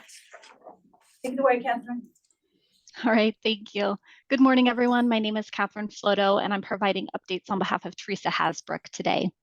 The first update that we have is the recent approval by the Centers for Medicare and Medicaid Services, CMS, of DHCS's flexibility request to temporarily accept the self-attestation of income at renewal when a member returns the renewal form with an attestation of income, but without documentation or a reasonable explanation included. So we just recently published some guidance in MEDL I-23-49, which is an errata to the original MEDL 23-49 to just explain this policy a little bit more. Next, DHCS provided a targeted session during the October 31st Unwinding County Support Call that reviewed strategies for processing outstanding renewals with counties. The session was recorded, and this was placed in county SFTP folders on November 8th, so yesterday. Additionally, DHCS and CalSAWS are collaborating to identify CalSAWS reports to leverage in conjunction with the strategies that were reviewed during the support call. Hey, Catherine, let me jump in here real quick on that one. Yeah, go ahead. Yeah, we're working with Teresa and her team on this. So for any of the counties that were on the call last week, there was a discussion around outstanding renewals, and DHCS put forward kind of 5 categories with some priorities that were suggestions for the counties to work through. So we're working through what those categories are and looking at some of the reports, such as the Medi-Cal renewal listing report, and how you can filter that information to get to these categories. So more information will be coming in a couple of weeks, and you might be wondering, why is Lisa talking about reports? Sean just talked about it. Anything Medi-Cal, Sean is going to take your input and send it my way. So for our newer counties, I wanted to just go over a couple of things with you. Your RMs and your PPOCs would have received last Friday, a monthly update that we do around the unwinding, and it covers the system changes that we're working on. It includes all the fact sheets that we've published today. So for our newer counties getting familiar with Medi-Cal functionality, there's a lot of fact sheets out there that talk about Medi-Cal processing, Medi-Cal discontinuances. We include MEDLs in there that have been published by DHCS, as well as a very important section about ad hocs. So when it comes to Medi-Cal reporting right now, we are generating a lot of ad hocs on a monthly basis that is providing information to DHCS, who in turn is providing it to CMS. We have some recordings that walk through what those ad hocs are. We also make the output available in draft to the counties for review. And so that is key information that we're providing right now. And some counties have asked, why are we doing ad hocs? These data elements continue to be tweaked by the state. And as soon as we get stability, we'll be updating the underlying reports to match what is now required from a reporting perspective. So for example, the CMSPI indicator report is targeted to go into production later this week to update and match what DHCS has been requesting over the past couple of months. I also get a frequent question around the DHCS dashboard. And I'm going to take this closer in two parts. One, you know, when Sean said this morning about the more information you give us, the quicker we can assist you, right? We are here to assist you. We want to get to the bottom of your questions. We want to speak the same language. So just this morning when I was sitting in here, I got an email that says, help, we were looking at the DHCS dashboard. The data elements don't match what is in a CalSOURCE state report and a CalWIN report. And I'm like, great. I don't know which month. I don't know which reports. I don't know which data elements. So specificity is awesome. Now, when I get out of this meeting, I'm going to make some calls and we'll be working with the RMs to make sure as they get these inquiries, ask these additional questions, right? We don't want to play the come three, you know, hop 3 times, hop back 3 times. It's like Frogger. I'm dating myself. Anyway, so on the DHCS dashboard, as we've been getting more questions, we have done a short slide deck with San Bernardino data from the August dashboard. So I need to get Gilbert's approval, but it is approved to share at Region 5 we have management site visit meeting on Monday. If you looked at the dashboard, there's 15 slides, 4 filler slides. We're showing you, if you're looking at this slide, this is what ad hoc it came from, and these are the fields. So we've put that mapping together, and we want to make sure that all regions have that. As you know, as we've gone through these migrations, especially for our waves 4 through 6 counties, there are certain processes that were run in CalWIN. So there is manual effort that we do every month, and we're going to be doing it for the next 6 months to get it's all around the ex parte rates to make sure that they're populated. Our Gainwell team has been super helpful and timely in getting us that information, but it's a manual effort to collate to make sure it's all in one place for DHCS. So more information coming around the dashboard, around the outstanding renewals, so that you can all continue to process the Medi-Cal members, because it's a big population, as we all know. And back to you, Catherine. Sorry, I went on a roll there. No worries at all. I think we can move on to the next slide for the rest of my updates. All right, so we also have some updates on the elimination of assets for the non-Magi Medi-Cal programs. Listed on the slide are some updated ACWDLs. We have ACWDL 23-20, which addresses the treatment of income-producing assets. 23-21 addresses the treatment of income and dividend payments from assets. And then 23-22 addresses the treatment of trusts. We also just wanted to note there is an additional letter about the transfer of assets, and that is targeted to be published November 20th, but is currently out with stakeholders for review. To ensure that counties are supported on the elimination of assets, the November 14th county support call, so this one coming up, is going to be dedicated to asset elimination training. We will be recording that session and placing it into county SFDP folders. I'll send out an email once that's completed. So that way counties, if anyone's not able to attend or want to reference it or share it out with other county colleagues or use it as part of your trainings, you'll be able to do so. That video will be available.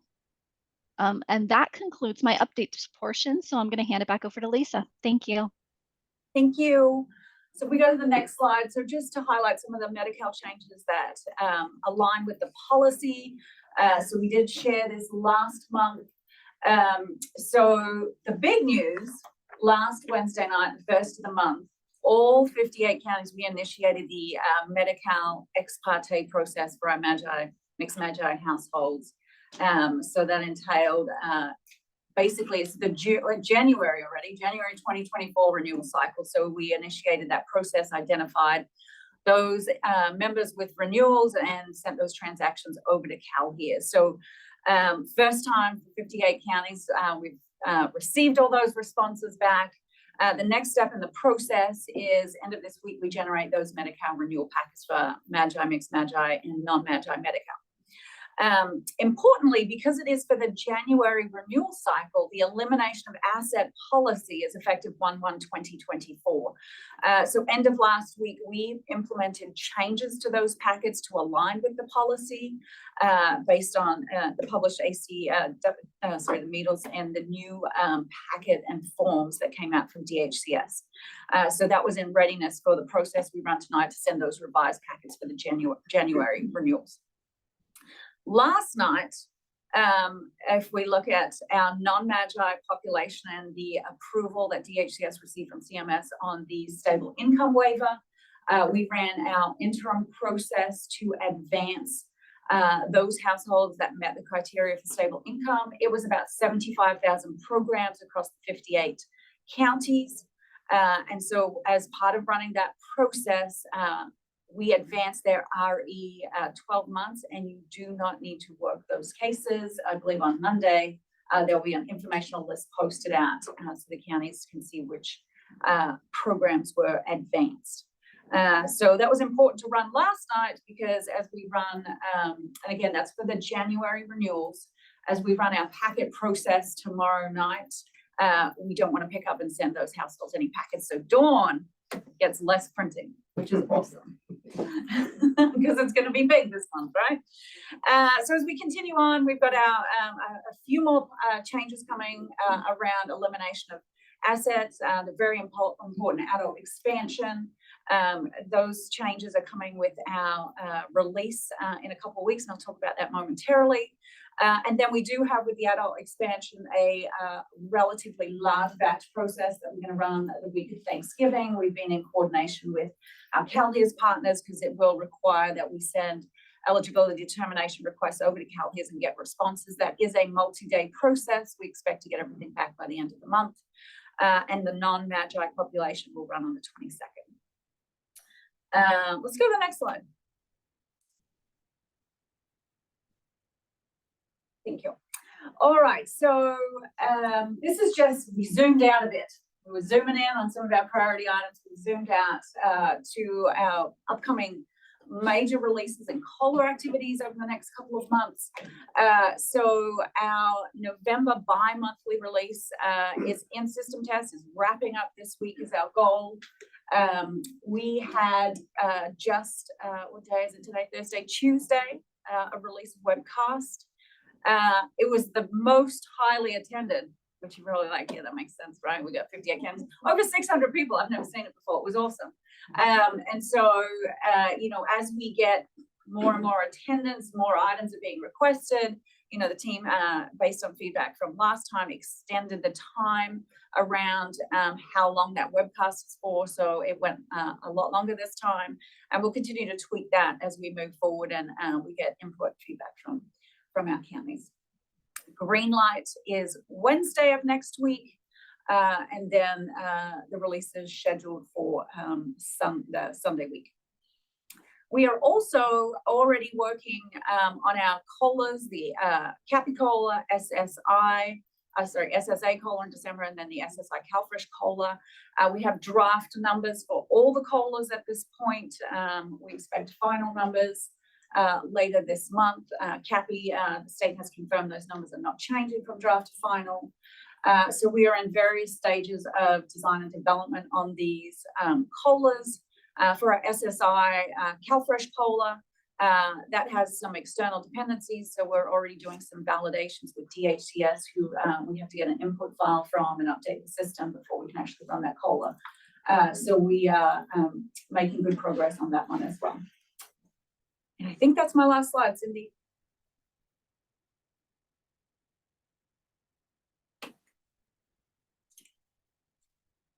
Back to you, Cindy. Okay, got it. Thank you.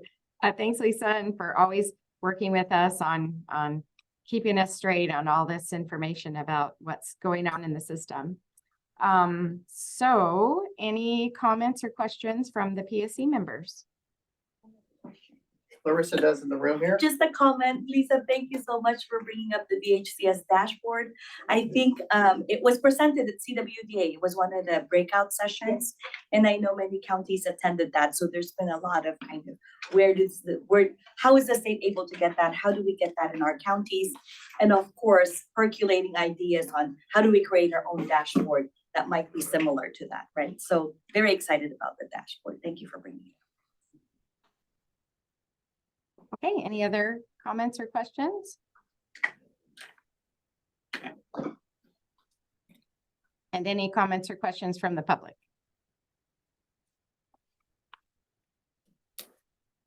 Okay, great. Moving forward then, next will be the Benefits Cal update. Thank you, Cindy. Good morning, all. So for the Benefits Cal highlights, as John had mentioned, we are so happy to be part of the major milestone and accomplishment with being statewide after having San Francisco, Sacramento, and San Luis Obispo integrated, the CalSALs and Benefits Cal, following the Wave 6 cutover on October 30th. And in production, we started seeing up to 200,000 daily logins in Benefits Cal, pretty significant, and exceeded 3.1 million unique customer accounts, 33 million uploaded documents, and which is growing daily.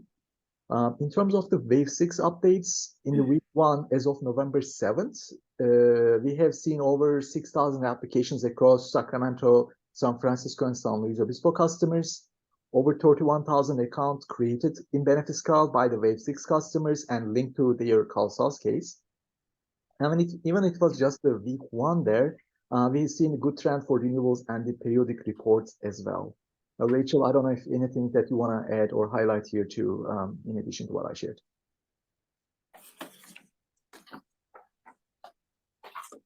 If not, I can just move on. So in terms of the releases, Benefits Cal has a busy November and December releases coming up. In terms of the system improvements, we will take a more detailed look on, in terms of the release details in the next 2 slides. But on the monthly releases side, since we met last time with the steering committee group in October, release 2310 completed with 9 enhancements with new features for customers. And in this month, November, release 2311 is scheduled on the 30th, November 30th.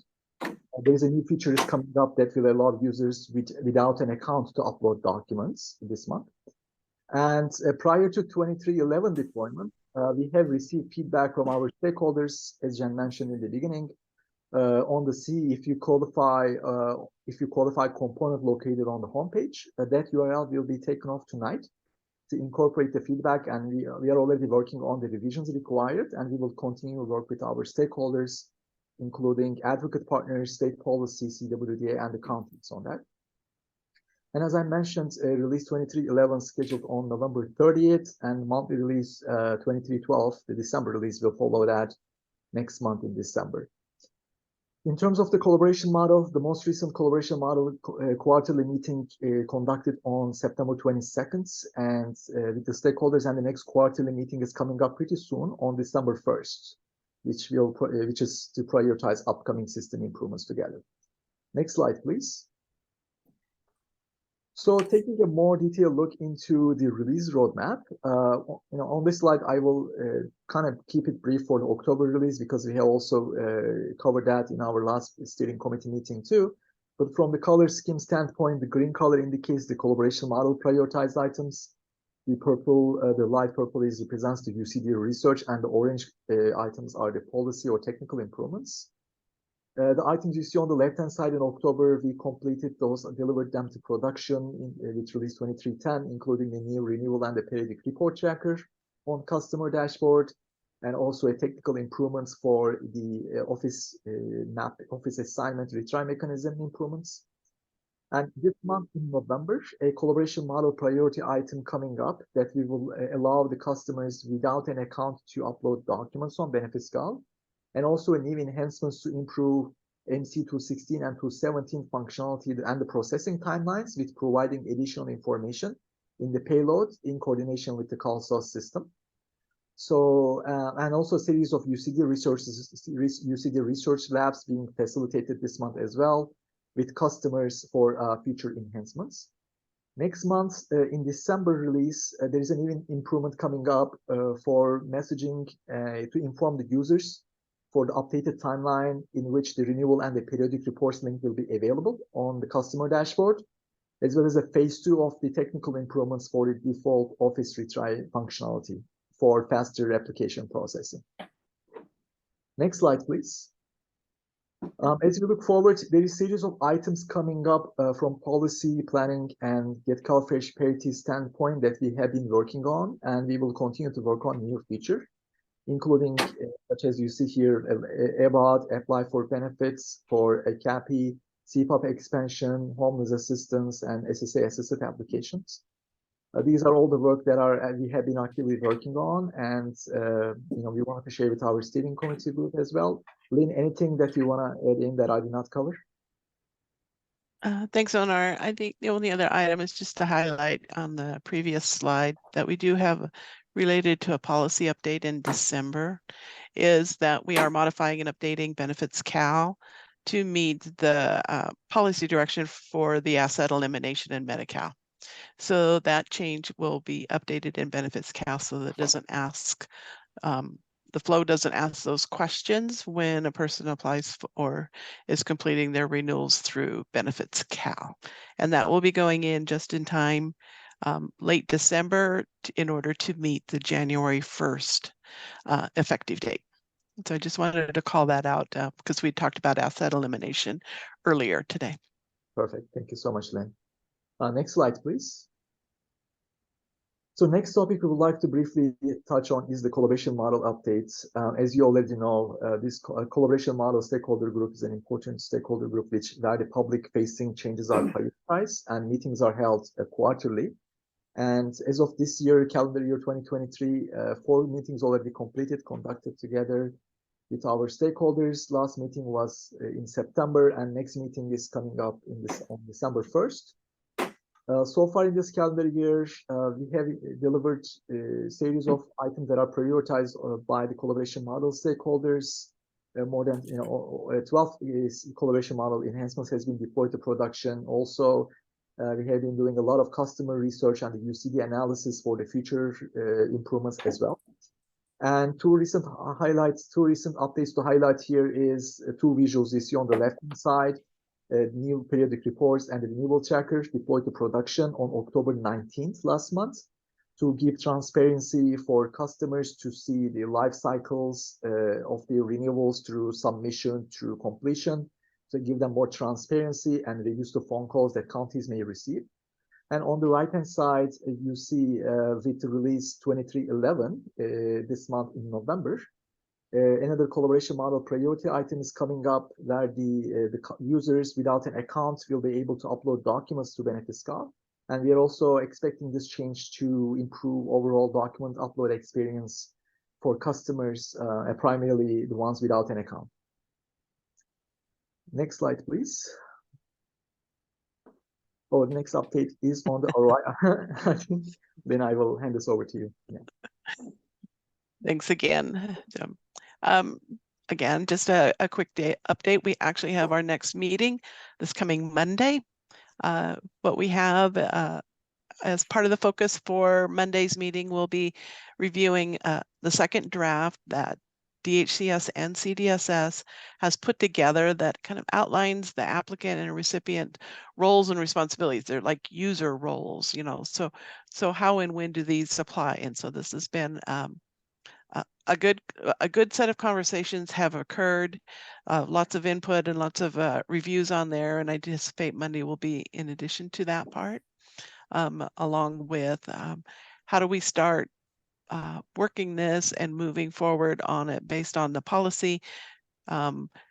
We know that both CDSS and DHCS have already committed to that. They know that there's going to be some erratas and some clarifications. So we're waiting and working through those pieces, and we'll start getting some tentative thoughts or processes of some timelines. I imagine we'll start engaging in that so that we can begin moving forward on it for being able to implement at some point some of this functionality to help support everybody. We have more dates to be determined. We'll be working with the work group on what those future dates will be over the next few months as well. Thank you, Lynn. Thank you. So next, Lisa and I are going to talk about two action items came up last month during the JPA board meeting. We thought it would be helpful to share the update with the steering committee as well. The first one is about the feasibility of the QR codes on client correspondences. Lisa, do you want to kick us off? Yes, I'll take this one. So just to give everyone a bit of background, at a recent JPA meeting, I believe it was Rachel was going over some of the marketing material that is being produced for Benefits Cal. And we had a question come up from Greg, our Region 2 board member, Placer County, around the feasibility of QR codes on client correspondence. So we took that as a research item, and we've gone back. We started looking at, some of the most frequently generated forms, which happen to be our renewal packets or our SAR7s. And so we've initiated conversations with our state partners on this option to move forward. And so let me give you the good news is we recently met with DHCS last week. And they have approved that we can add the QR code to the Medi-Cal renewal forms, specifically the 210RV, 216, 217. So if you were to look at that front cover of that form today, there's a lot of information on there and instructions for our Medi-Cal members. And at the bottom, it already has to complete online, www.benefitscal.com, or the Covered California link is on there. So what the proposal would be is the QR code, like if you probably scanned many when you've tried to order food or something, would be to put that up the top next to the box that says you may lose your coverage if you don't submit in this time period. So for those folks that have the technical capabilities on their phone, they could scan that code and it would launch benefitscal.com. So we're using our Medi-Cal forms as pilot, if you will, on that, and we're currently looking to target something going in late January. The good news on the CDSS side as well, as many of you may have heard, the SAR7 redesign has been ongoing for several months, possibly longer at this point. And this QR code is already on the latest draft of the SAR7 on the front page where the instructions are for the customers. So just wanted to give everyone an update. Since this was a board action item, we will be addressing it next week as well at JPA. Back to you. Thank you, Lisa. The second item was about the options for ensuring the customers know what type of information will and will not be shared via text messages and email. I will start with the Benefits Cal one on this one. So in terms of the emails and the text messages, customers get one-time password emails and the SMSs to confirm their emails and phone numbers. During account creation, this is just a one-time, not a recurring. Other than that, only email that is sent is the application summary if the customer chooses to email it to themselves at the time of application submission, which is optional. So no automated emails or SMSs sent through Benefits Cal directly. And under account management under account management on Benefits Cal, under that module, customers have an opportunity to set their communication preferences to select whether they would like to receive any email notifications or SMS messages. They can say yes or no. That preference of those customers are sent to CalSAL's system as well, so that information or the preference is shared for the future emails or SMSs that will be sent out. Another flavor to highlight is during the Calvin Waves, you've probably heard us as part of our communication and outreach efforts. Customers were receiving emails and SMS messages to get informed about the transition from MyBCW to Benefits Cal to help the customers to get ready. But with the Wave 6 being complete, so that effort is also concluded. So these are the Benefits Cal in terms of the emails and the text messages. Lisa, anything that you want to add from the CalSAL side? Yes. So if a customer is opting into email or text messages, so from a CalSAL's perspective, there are certain processes that will send out emails. And today in the system, if someone has opted in to receive an email, there are two scenarios where that would occur. One is if they have an upcoming appointment, they'll get an email appointment reminder email. I just said that. And the second scenario is if they have a Benefits Cal account and a new document is posted, we will email the customer, let them know they have a new document out on Benefits Cal. From a text messaging perspective, we have a variety of campaigns in the system. They are controlled through automated actions that the counties have a configurable option on. So today, again, if you've opted into texting, you could get an appointment reminder via a text message. A number of our periodic reports, when a document is received or is marked incomplete or is processed, there are messages that go out to customers as well. So on the text messaging front, since we do have a variety of campaigns, the owner and I have been talking, and there is some information that can be put into Online Help and Benefits Cal that kind of describes some of those messages that a customer may receive. We have provided that out to counties and numerous CITs. That fact sheet that we have around text messaging will in fact get updated with our November release. We made some tweaks to the language in a couple of campaigns that was initiated by DHCS, who took that through their advocate review process. So we are implementing those changes in a couple of weeks. The fact sheet will get updated. We will give that to Ona, and his team will look to incorporate that into Online Help. Thank you, Lisa. Cindy, this was the last slide on the benefits gal updates. We will pause here for any questions. Okay, great. Thank you. Any questions or comments from PSC members?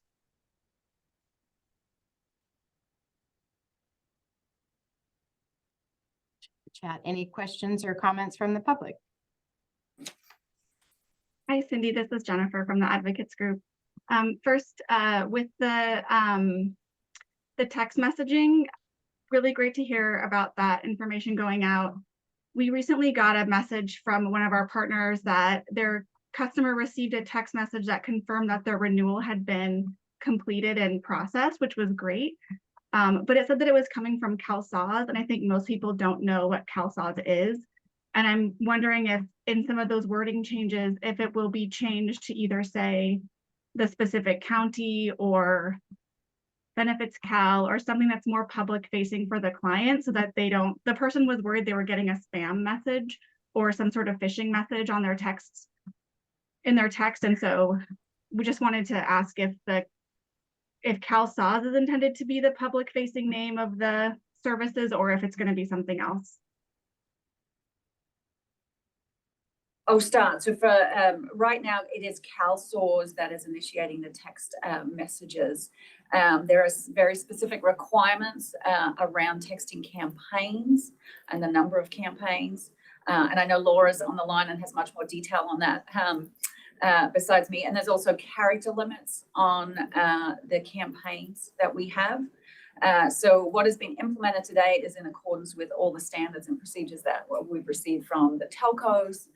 Laura, I see you come on if you want to add anything else. Yeah, Lisa, you're correct, because we're the account holder. It does say CalSAWS. So we've got some communication out, and we are working to see what might be possible to make changes to that in order for that to be more recognizable by the customers. But again, it's because it's a CalSAWS account, those that's what's used currently. So we are in process of looking and exploring to see what might be possible as we work together with those telco carriers. Laura, so more to come as we circle back on the outcomes of that, John. So Laura, as we get those options and see what they are, we make a concerted effort to reach out to the advocates and have a conversation with them on, here are our limitations, this is what we're doing, and then what potential options are out there. I think Jen brings up a good point of people really not understanding CalSAWS, and it might be viewed as spam or something else like that, and trying to better that as we move forward. Thanks, Jen. We took that as an action item, and we're going to get more information, and then we'll be reaching out. Thanks. I also had one more comment on the ROI work group. I just wanted to say that I've appreciated this collaborative space and how it's been really effective to have state partners, advocates, CalSAWS, CWDA, all the counties there to ask questions and make sure everybody understands how this policy is being interpreted, what flexibilities might be needed, and like what it's going to look like upon implementation. I also just want to say that I wish this process had happened earlier. We are now 2 years post initial launch of Benefits Cal, 6 months after the ROI process was intended to go live initially. CBO assisters are struggling to support their customers and struggling to be able to report their successes to their funding sources, including the state. We urgently need to have this this functionality to be available, and I know I've become sort of a broken record saying that, but I hope that this experience can be a model for how we can partner in the future when we're having to sort of develop policy to meet our modern day experience of things going into automation, so that we can gain the wisdom of all of the stakeholders to create policies that can be more easily automated to support the intended goal that we all have to support counties in the eligibility process, and of course to support consumers. So I've really appreciated this space, and I hope that we can use this as a model in the future to be collaborative when we need to shape policy to meet automation goals. Thank you. Hey, any other comments from the public?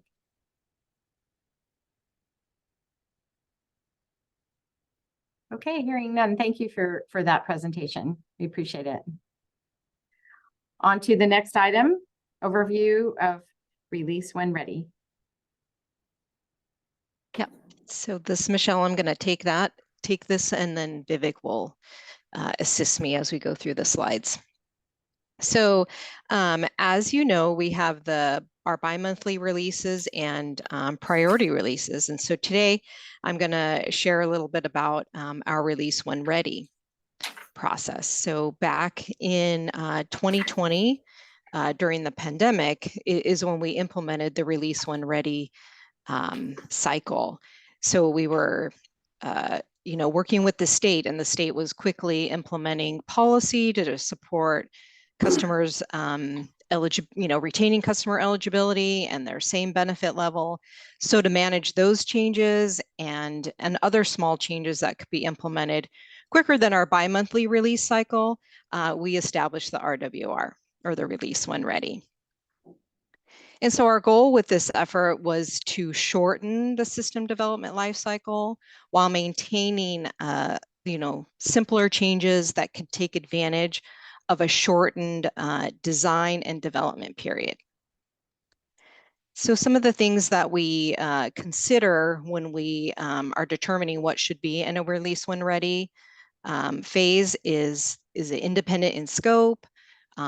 It can be implemented when testing is complete versus waiting for a predefined implementation date. And then we leverage, it leverages our existing and proven priority release and testing processes that we use in CalSAWS today. So we can go on to the next slide. So some of examples of things that we include in release when ready cycle is adding forms and notices to the template repository, adding forms and NOAAs that are language translations, which is a really big part of our RWR releases, and you'll see that when I show you some numbers in just a bit. And then we also do data changes in our release when ready. So because some services are not enabled in our environments that we use for RWR, efforts like analytics, imaging, reports, our mobile device items, lobby management, interfaces that need to get updated, Benefits Cal, Cal Hears, those items we don't consider for RWR. So on to the next slide, which is our number slide. So since we implemented RWR back in 2020, we have implemented, as you'll see, 355 SCRs, most of which come from correspondence, as Karen mentioned earlier. We're just turning through correspondence efforts, really quickly and in large volumes over the last few years. So that one is a really big number. And then in addition, we also include defects that can be resolved in RWRs. And so we've implemented 549 defects since we implemented RWR back in 2020. So then just to close before I hand it off to Vivek for the next slide, we will continue to seek opportunities to utilize the RWR, where appropriate, and, to implement changes as quicker when we can. So Vivek, I'll pass the next slide to you. Thanks, Michelle. So what you see here is the quality metrics for release when ready process. We call this as cost of rework. So if the cost of rework percentage is less than 10%, we call that as a high quality release. So if you look at the bottom of the chart, you will see all the RWR releases we had implemented in 2023. And you also notice, most of the RWR releases, the cost of rework percentage is 0 or less than 1%.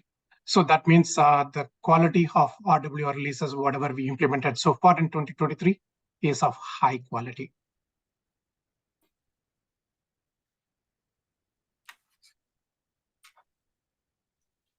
Thank you, Vivek. Any other context you want to provide on the release when ready process? That's all, John, that we have to share today. Thank you, Michelle. Thank you, Vivek. Cindy, back to you for questions. Okay, great. Thank you. Any questions or comments from PSC members on this item? Any questions in the room, John? I don't see any.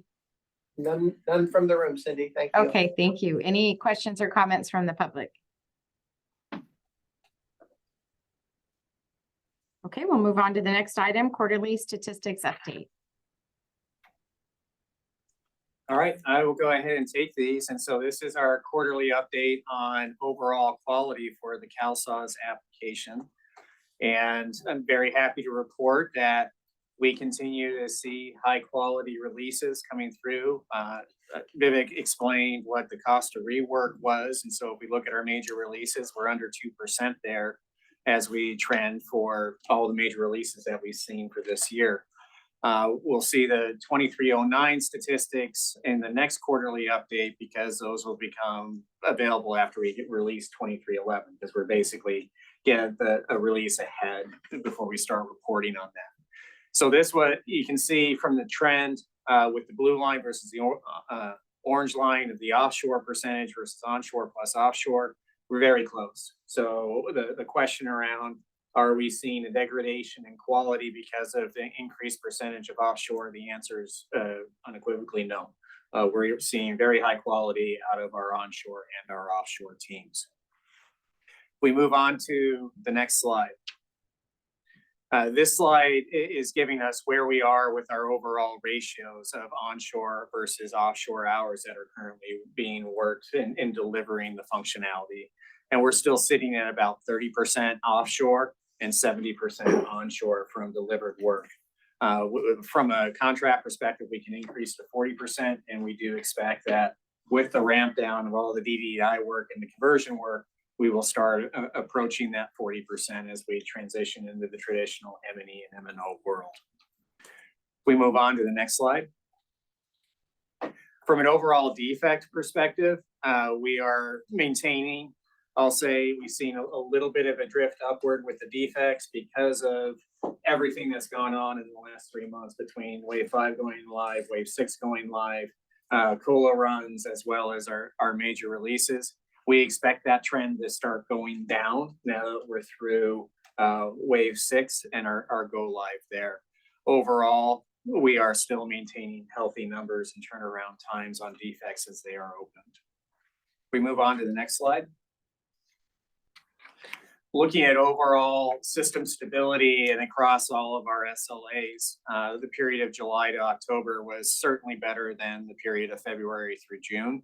I'm happy to report that we didn't have major system input or impacts.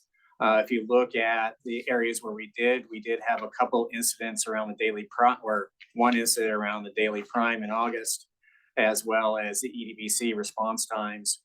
Details are really small periods of time, primarily after core hours where we encountered those, but it's still labeled as a miss. And so the teams performed our RCAs around that, identified what the root cause, remediated it, and we haven't seen a reoccurrence of that in the September or October timeframe. As far as the batch production jobs completion, we did have days in July, August, and October where we did have the batch complete after the scheduled 6 a.m. time. One of those was because of a DCR that included more super triggers or more processing than was expected, and that caused an elongation of the batch time. The others were we were doing routine maintenance on account rotation, and we neglected to change one that we had to fix, but we had to make sure that that was fixed before we can continue on with the batch processing, so that we missed that one. And then the last one was there was a large load that would hit us with 10-day cutoff, LA payroll running, and EDBC having a long running as well. So we are continuing to focus on our performance testing to help alleviate those misses. They were short-term misses, meaning that what was not ready by 6 a.m. was the tail end of the process that included some reports and dashboards. We were producing communications to the counties, informing them of the delay as well as when those reports and dashboards became available. So if we move on to the next slide, from an overall production stability, very happy to report there's no reds on there, which means that the system was available and performant. We did have a degradation of service that occurred on the 12th and 13th for the IVR on a contact center. Callers were still able to get in. They were able to get to the agents. What happened was they were unable to authenticate and do some of the self-servicing options on the IVR. It did have an impact on the counties with increased calls that did actually make it to the agents on those 2 days. And then on the 30th, we're yellow on the 30th because of what we talked about on the first day of go live for Sacramento and San Francisco. We had to change some limits on our internal firewalls to handle the traffic or the contact center traffic that was coming into those counties. We made that change in the morning, and then the operation smoothed out for the rest of the day. So overall, in the scheme of, or in the context of 58 counties, a very good production month. If we move to the next slide. Transition, and Sarah, leave here out there, or I'm here. We can talk about our Highland imaging as well. Thanks, Arnold. So hi, everyone. I'm Sarah from Highland Software, and we're going to talk about our SLAs. We have 3 of them each month that we track with metrics, including uptime, page views, and database transactions. So uptime is the availability of the imaging system in the cloud with a monthly target of 99.9%. And for October, there was 100% availability of the system. The next slide is going to show us the monthly page view objective, which states that the data center will provide viewing access to a 70 kilobyte page document or smaller in 2 seconds or less. We're looking for a monthly target there of 90%. And for October, 99.11% of 70 kilobyte page views or smaller took 2 seconds or less. And I like to give you a little actual numbers during this section. So the actual number of page views for October was 15,840,000. So a lot of page views. And last time, and I saw this on the agenda, there was a question about documents larger than 70 kilobytes. So we do track those as well. We don't have a slide for that because it's technically not part of the SLAs, but we do track those as well. And for the year so far, January through October, the average number of documents that are going through over, from 0 to over 70K, all of the documents, the average so far this year is 96.53%. So if there are questions on that in a minute, we'll definitely take those questions, but we'll go to the next slide, which is the database transaction objective. That states database transactions will be completed in 1 second or less with a monthly target of 90%. And in October, 99.97% of database transactions took 1 second or less. And in October, there were almost 2.9 billion total number of queries. So any questions about that? Thanks, Sarah. We'll transition now to Benefits Cal Thank metrics. you, Arnold. Thank you, Arnold. So in terms of the benefits called SLAs, first SLA you see here is on the daily online transactions in query screens bounded, which these are the transactions, for example, for application submissions, login, or account creation, where the target is 98%. With the average response time should be less than 2 seconds, and system exceeded this SLA with averaging over 99.9% of the transactions completed less than 2 seconds. Next slide, please. The next SLA is about the daily online transactions. These are the unbounded inquiry screens. These transactions are such as dashboards or EBT, electronic benefit transfer, balance verification type of transactions, where the SLA target is 98% of the transaction. The average response time should be less than 10 seconds. And this SLA also, the system exceeded with averaging over 99.5% of the transactions were completed in less than 10 seconds. The next slide, please. The third and last SLA on the benefits call side is on the hosted API, benefits call hosted API transactions, where the target is 98% of the average response time should be less than 2 seconds. Similarly, system also significantly exceeded this SLA with averaging over 99.9% of the API transactions that were completed less than 2 seconds. So these are the SLA updates in terms of the benefits call SLAs. Any questions? Cindy, this is the last slide on this section, so I will be happy to take any questions on the benefits call SLAs. Great, thank you. Any questions or comments from the PSC members?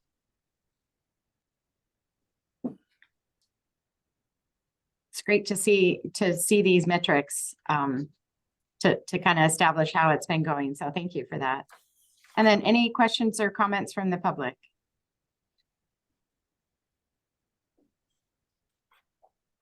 Okay, sounds good. Thank you. We'll move on to the next item, contact center update. Cindy, good morning. This is Laura Chavez with CalSA's Consortium, and I'm going to kick off contact center today and then pass it on over to Arnold and Luz.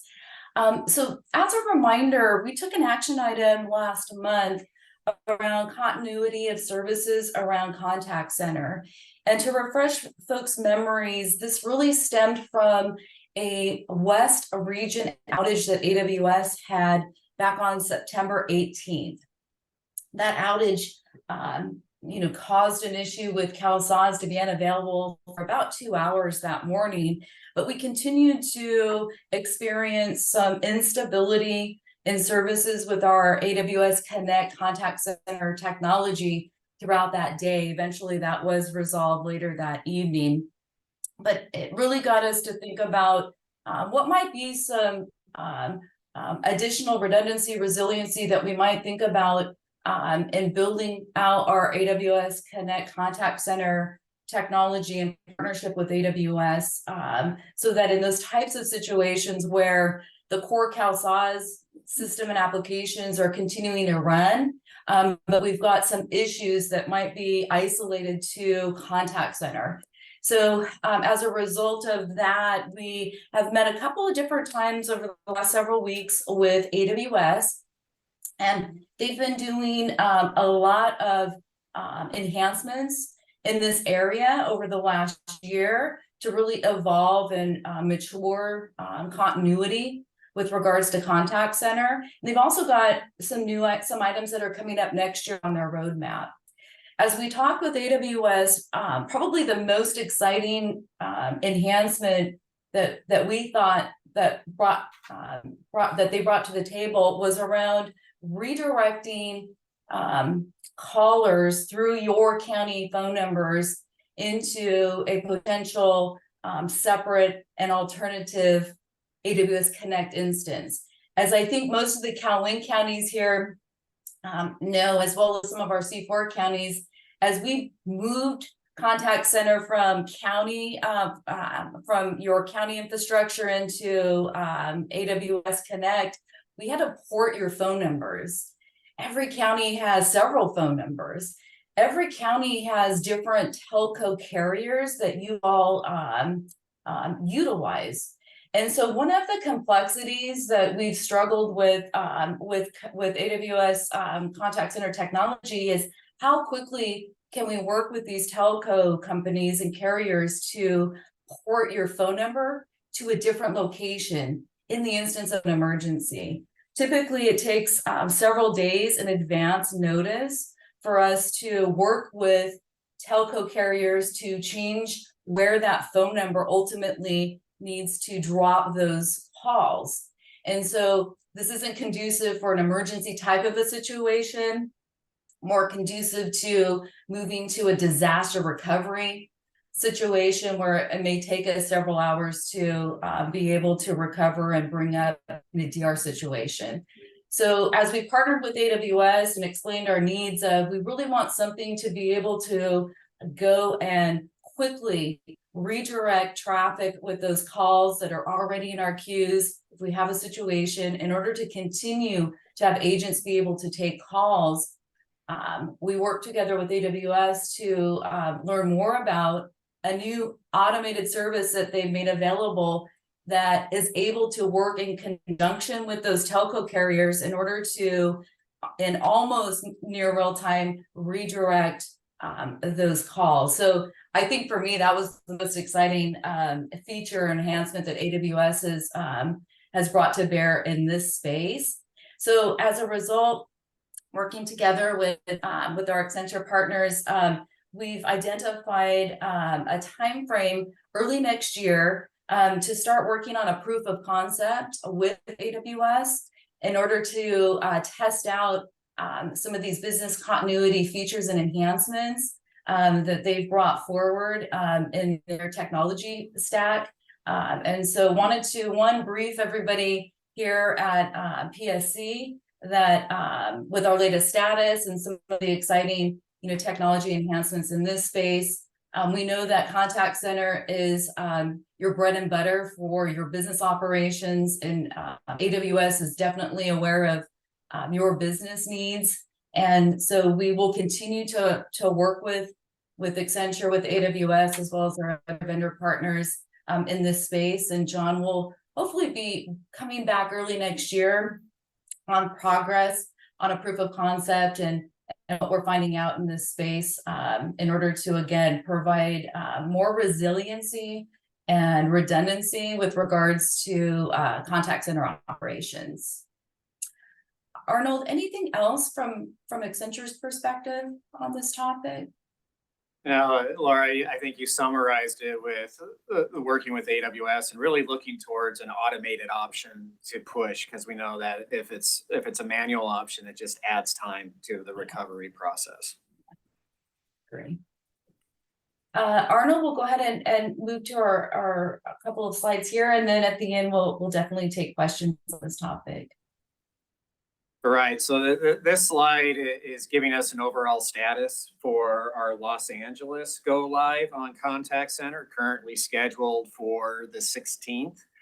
So cut over Thursday night, Friday the 17th, LA will be scheduled to be live. We're making excellent progress with Los Angeles right now in wrapping up a couple enhancements as well as defects. We are going to be going through a code freeze on Friday and migrating that last code set to the production environment so that final production validation can occur next week starting on the 13th. From a technical perspective, we're progressing well there with the final production configuration and validation on track to be able to have the latest code set on the 13th. We do have Los Angeles County users actually logging into production right now and doing some to verify that they can actually connect, log in. They can test outbound calls. They cannot test inbound calls at this point because the numbers would have to be ported, and that will occur on the 16th. Overall, from an organization perspective, they're also progressing well on their training activities as well as the model office execution. So they're still doing model office and working through the functionality. And then from a cutover perspective, we are on track. So right now, we believe we will achieve a green light when we go through next week's green light process, and looking forward to welcome Los Angeles County, which has over 2,500 agents that will be joining the solution. So by far and away our largest, most complex implementation. If we move on to the next slide, this gets into a little bit more information around our welcome bots. So basically, if you look at what's happening is the welcome bot success rate is 64%. That means that the welcome bot understood what the caller was intending to do, what queue to go into, and got them routed to the right queue. Then if you look at the bulk of that, the rest of the 36%, 6% of calls were abandoned. The caller hung up. And we've seen that's roughly average or industry average. Then we have about 29% that were failures.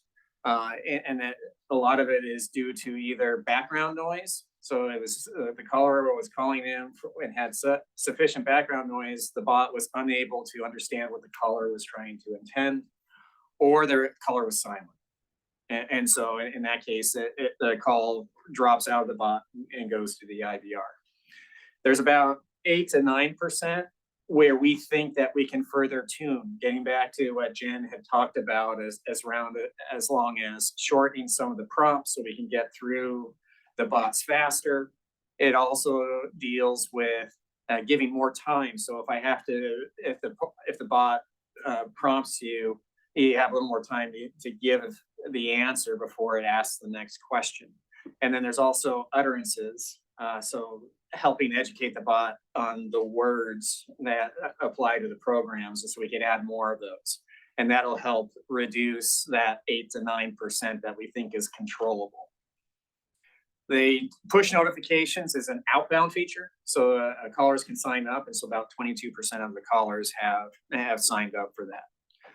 So for all of the counties that are currently live on Welcome Bot, now there was a handful of counties that decided to turn the bot off. For those that the bot is still on, we're going through this detailed analysis and understanding if there's additional tuning that can be done to both their IVR call flows as well as the Welcome Bot to increase our success rates.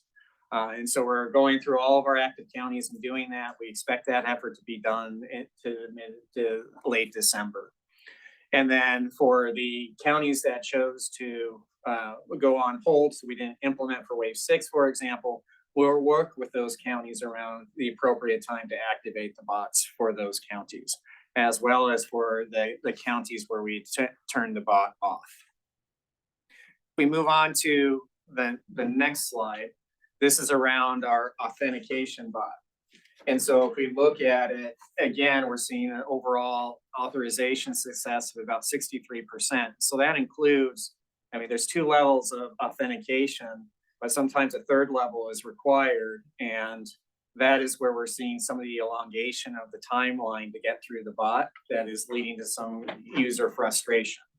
And so that is where we're looking at, again, reducing the prompts to help reduce that overall handle time, but also give the users incremental time to speak something as long as the social security number to get all 7 digits in before it starts prompting them.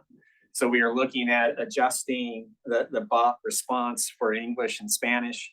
And then we will look to enhance with additional languages when they become available through the services. We did see an increase in the authorization rate due to adding a background PIN number, which was causing a lower authentication rate. We were at 50%. We're actually seeing closer to 75% now. And so that also addressed, there were occasions when callers were encountering a loop because of that PIN number. And that was resolved about 4 weeks ago. So we continue to focus on increasing the authentication rate for those items around how we can tune the bot, adding additional utterances so that the bot has increased comprehension. And then overall, just continue to focus on the interaction of both bot and the IVR so we can work with the counties on further tuning opportunities to improve that inflow into the contact centers. So with that, I think we can that's the last slide. Cindy, we can open it up for any questions.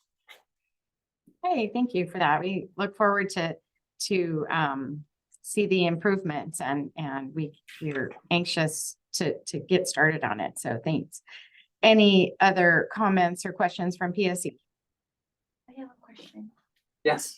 Just a comment first, the authentication bot, thank you for putting the PIN in. I know we were impacted by the lower rate in authentication. Yes. And that was almost overnight. I think we were at CWDA when that was put in, and it was almost overnight that went. Yes. So thank you.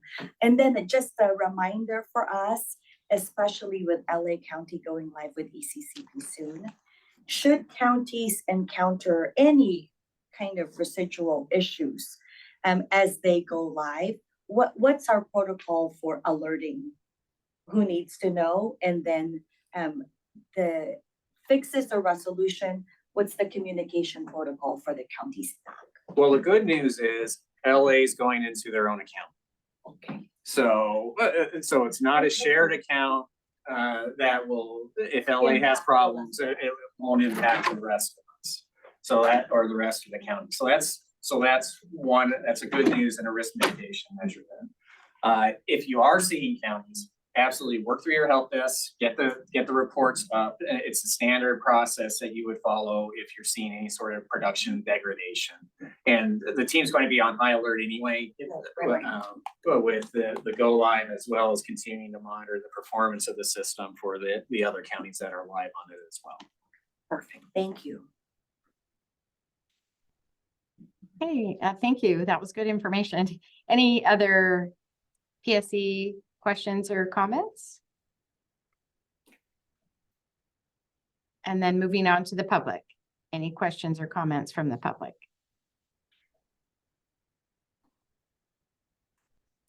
Okay, great. We'll move on now to the LEAP update. Thank you. Hey, Peggy, do you want to start or do you want me to start? Go ahead, John, you can start. Great.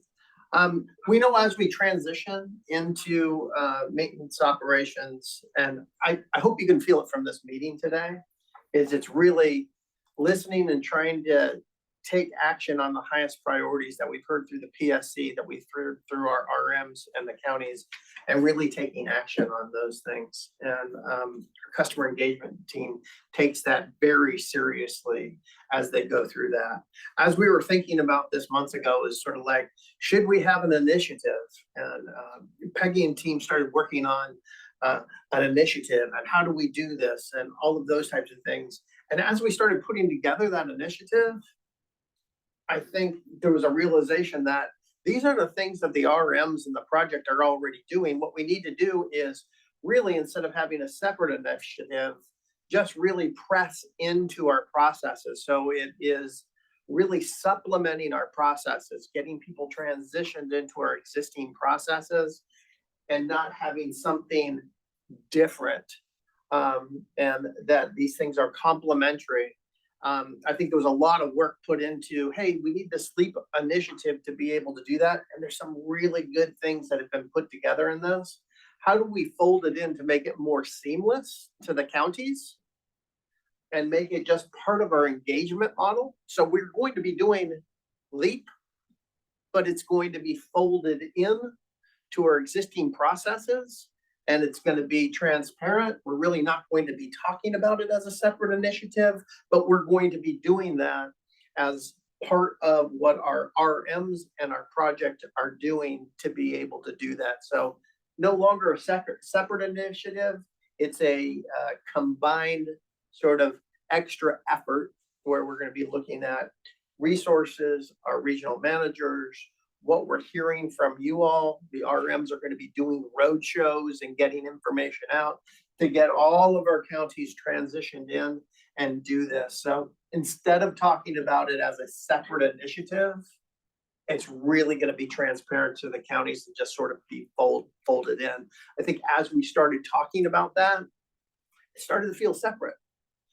And when we started talking about, well, we're already doing this and we're already doing this, LEAP was like, yeah, we want to leverage that. We want to leverage that. We said, then let's fold it in and do it. And that's sort of where the team came to. And we wanted to make sure that the project steering committee knew that. And the team's put together some really good stuff, but we have to just fold it into our existing organization.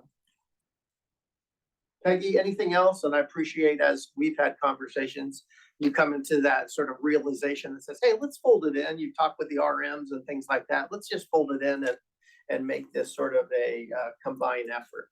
Yes, thank you, John. You articulated it very well. I want to thank our RMs and our internal team that we had working on this initiative. And, as we continue to work through this, just like John said, we have some RMs that are doing some really good work within their regions in identifying where additional support is needed. So we will continue as a customer engagement team working together to enhance the efforts that the RMs are doing.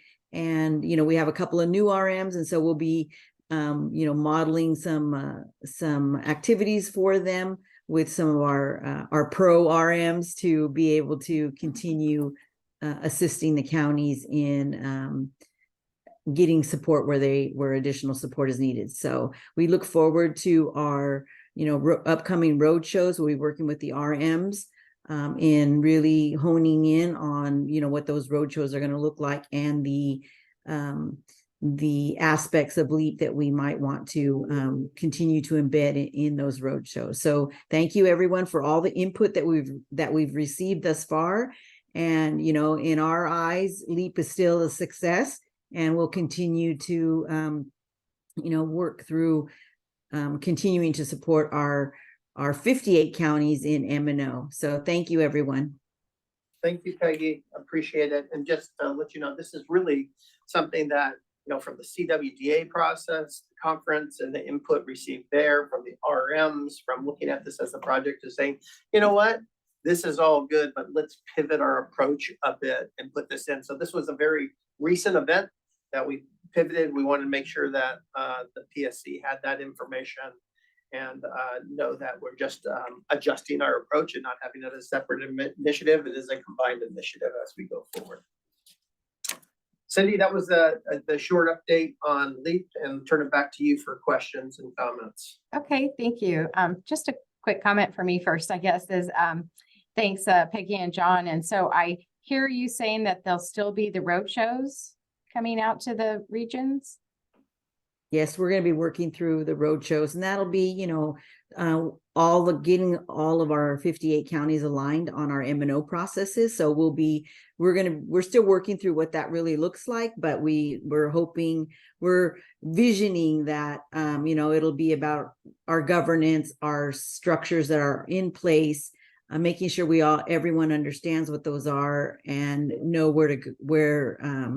where those touch points are for the counties. And we'll be working very closely with our RM, since they'll be front and center for that effort. Okay, great. I'm glad to hear that. And then maybe just a suggestion, maybe you could send through the RMs a survey or something ahead of the road shows, just to see what the interest is in the regions, like what are their pain points, or what things are they really, really interested in hearing about. And so I know we also have, the regional management meetings too. So just might be helpful if you could poll maybe the region on what kinds of things would they be interested in hearing about. So I like it that you're still going to have those road shows. I think we did that also when we went to C4, and then again So, and they are very helpful just to get the gist of the whole process. So. Thank you, Cindy. And think Cindy, there's a. And Cindy, as you talk about those things and the importance of the road shows, and especially as we look at our former Calhoun counties, I think there's this whole communication maturity that has to go on that sometimes from the project we sort of blow by.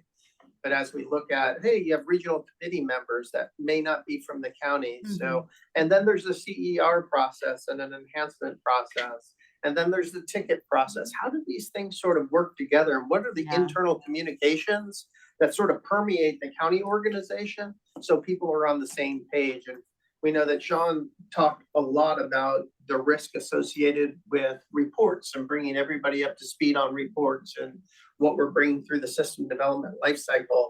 I think that's also going to be a good laboratory because we want to reinforce our existing communication processes, which I'll put in another commercial moment. Boy, tickets, tickets, tickets. It all starts with tickets.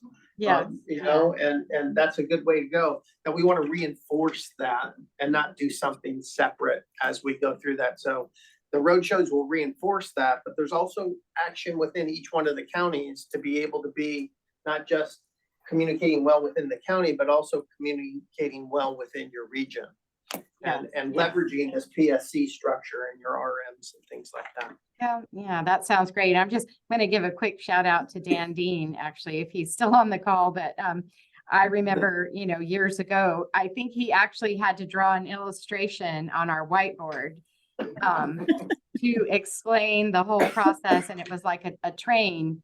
And, you know, once that train is going, gets up the hill, and then once it starts going downhill, though, now it's, you know, heading to implementation. So, so yeah, it does take quite a bit of understanding, I think, at the beginning. So I do appreciate that.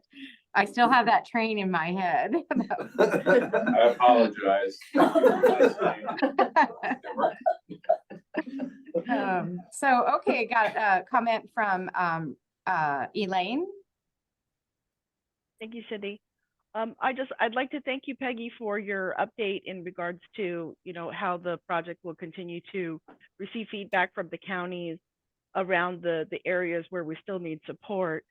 Our teams really appreciated the regional managers coming out to do some listening sessions. That was a great opportunity for our county at this stage of implementation to be able to just share some of the things that were working really well, and then areas where we're still learning and need support. So looking forward to seeing how this will come together and, you know, just increase the integration between all the various aspects of CalSAWS and, you know, how it relates to the day-to-day operations in terms of the users. So thanks for that. You're welcome. Okay, and Rachel, your hand is up also. Yeah, I just wanted to give thanks as well for continuing the opportunity for counties to provide feedback and for the concept, because it sounds like the LEAP is not canceled. It's just that the concepts are going to be folded into already existing practices. And, you know, from counties who are already stretched thin with high caseloads and very low staffing, we really do appreciate utilizing our current practices in order to participate in the concepts of LEAP. So thank you very much for taking that into consideration. Thank you. More to come. Okay, any other comments? I don't see any other hands. Any in the room, John? Oh, we're Okay. in the room. Any public comment or questions? Okay, great. Thank you for the update and conversation. How are you? Shonda, you might want to go on mute. Okay. Okay. All right. Okay. Moving on to John, PSC and JPA schedules. Yep. I just wanted to give you a quick update on what we have scheduled, a little bit different. We're hoping as we get into next calendar year, you know, that as migration winds down, that hopefully we can start going back to a standard meeting cadence, maybe sort of mirror hopefully what CWDA has done, with skipping the October meeting, skipping December meeting and the July meeting. But we'll see if that comes to fruition, if the business allows that to be able to do. And also maybe change the nature a little bit of what's talked about in PSC versus JPA and balance those out. I think it's been really good to have very similar agendas throughout migration so that we are really pushing in the communications.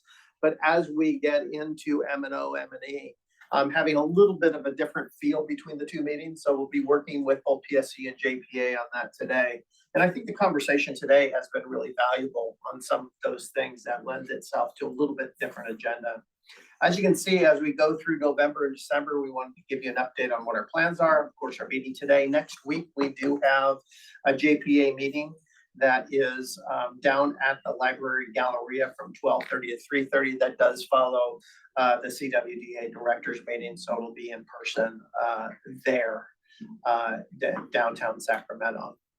In December, we also have a PSC meeting that is scheduled. We'll be doing that here from our Roseville project facility. And I know that many of you will probably be attending virtual.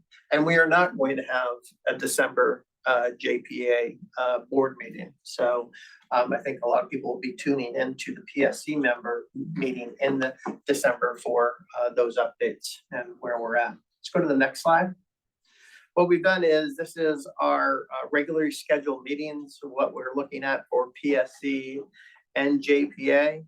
Our JPA meeting in January is our membership meeting, as well as June is our membership meeting. So you'll see those 2 months, there is not a PSC, but we are going to be having our conference from the 24th through the 26th in San Diego. So again, if you have not registered, please do so. And we're also having our RMs press our county directors so that we can make sure that we do get quorum for the membership meeting as we go forward. So we wanted to put out the schedule. I don't need to be walking through that. You see some of the tentative dates that we have on some of those items, like in July. Are we going to have that meeting? Are we going to forego that meeting? It sort of depends on what's going on, but we're going to put those out there tentatively, as well as December of 24. So we wanted to get that out there. Again, in-person meetings that we have. So we'll be posting public, but we'll also still be having the Zoom capabilities with the appropriate public postings of the agendas as we go forward for both our public governance meetings. Okay. Through our, that is our last slide. So Cindy, back to you. Okay, back to me. Thank you, John. Looks like an exciting year ahead. So any comments or questions from anyone on the PSC? And then anyone from the public? Okay, thanks for that. Oh, God, I heard something. Yeah, this is Jennifer. I just want to clarify on slide 50, there's a typo on the JPA board date. It's November 17th, not the 15th. Sorry. Okay, great. Slide 50, the JPA Board of Directors meeting Friday, November 17th, just to clarify. Yes. Okay, thank you. And then we'll move on to Tom, procurement updates. Thanks, Cindy. The first big procurement is still moving along pretty well. We did have a delay of a day or two because we wanted to get the finalized contracts to fully negotiated to the vendors as part of BAFA number 2. We did not change the due date, so we're expecting the responses to incorporate any risk reduction and hopefully reduce pricing accordingly. Everything's on schedule with a contract start date of August 1st of 2024 and an intent to award of February 8th of 2024. Let's move on to Benefits Cal reprocurement. And this is reprocuring the maintenance and enhancements and operations services going forward. The work has been done on the requirements, and those are getting packaged up for state and federal review as part of the normal process of approving the release of the RFP. Release of the RFP to the vendor community is still scheduled for May 29th, and all of the subsequent dates still look good. Back to you, Cindy. Okay, thank you for that update. And any questions or comments from PSC? If not, any comments or questions from the public? Okay, seeing none, we'll move to the next item, key QA activities. Thank you. All right, before I go into all these fantastic numbers, thank you, Cindy, for bringing back memories from 13 to 14 years ago. You're quite the unicorn. I apologize for writing the systems development lifecycle on your board, and it's quite fantastic that you still remember that conversation 14 years later. So thank you. I knew we should apologize. Cindy, don't encourage him. All right, what I've done here is provide an annual summary rather than showing what we just did in the prior month. All those numbers you can triple if you want to add in what the county, the consortium, and Accenture and Deloitte do. Independent test is a subset of everything else. But as we're wrapping up towards the end of the year, both the CalSAWS and Benefits Cal Blue Rows provide you the summary for the year. And then that middle row is what we're working on now that deploys on the 20th of November, as Lisa described. The last highlight for this area I want to make clear is on the CFAP, FSED, WITIP, and ROI designs. QA is involved now, even though those are in the very early planning and requirements steps. That helps us do a better job of identifying the key and important things that we should include in our independent test scope, since we are a subset. The middle item there covers the SLAs. You saw PowerPoint slides earlier. Across those various 4 tiers you see listed, CalSAWS, Imaging, OCAT, Benefits Cal. The QA team goes through the logs to make sure what's on the PowerPoint deck is correct. So that's been done. And as long as the project is alive, there will be annual SSP updates that we're involved in reviewing with consortium. Those are security updates for CalSAWS, Benefits Cal, OCAT, and Central Print. Root cause analysis is 7 were completed for review, and updates as to how to prevent problems in the future for items like image processing, specific slowness or login issues. And then technical updates include items related to the welcome bots and the auth bots that Arnold covered. We're also taking the lessons learned from the Wave 6 contact center and applying those for LA Model Office and going through all the various limits on firewalls within the AWS software, as well as telcos. Down at the bottom for implementation support, you see 10 retrospectives per wave. So our last ones will start a little over a week from now for Wave 6. That'll be included in the wrap-up documentation for first quarter of next year.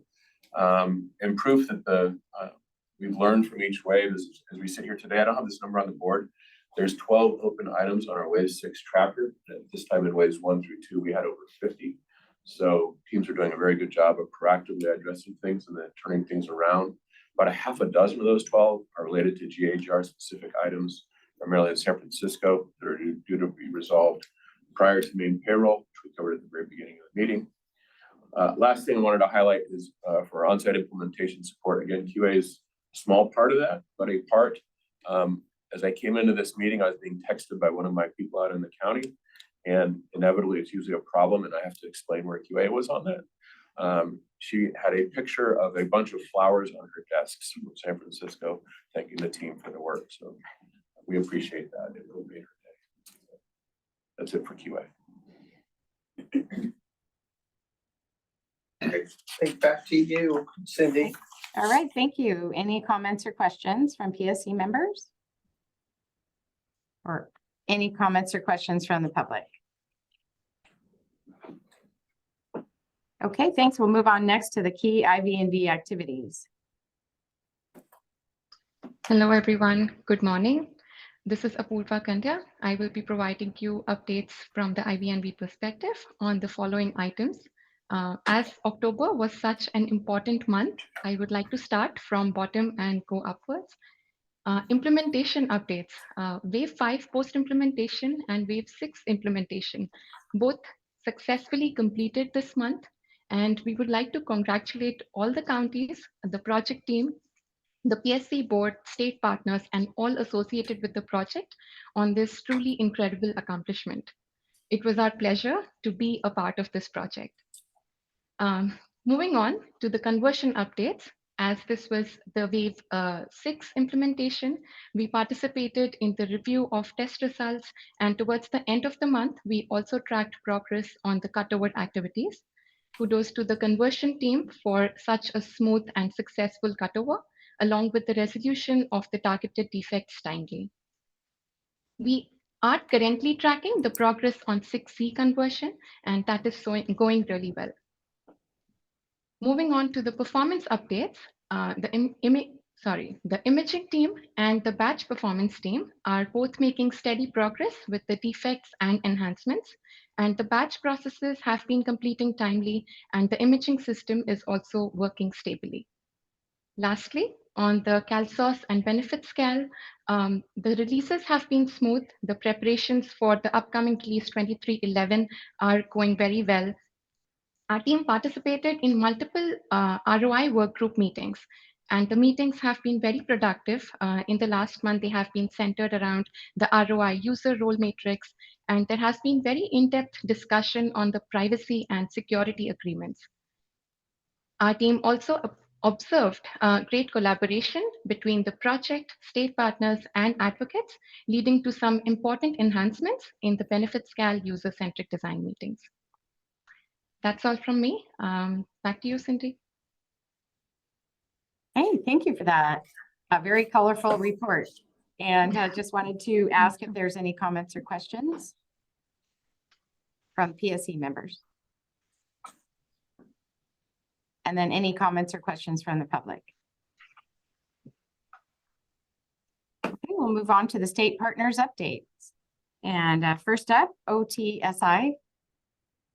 Good morning, this is Steve Zaretsky.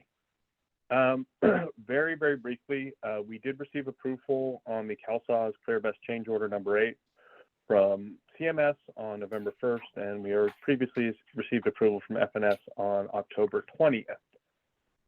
That's really it. I do want to say to the project, to the team members, to all who participated, not just in the successful Wave 6, but the migration as a whole, congratulations.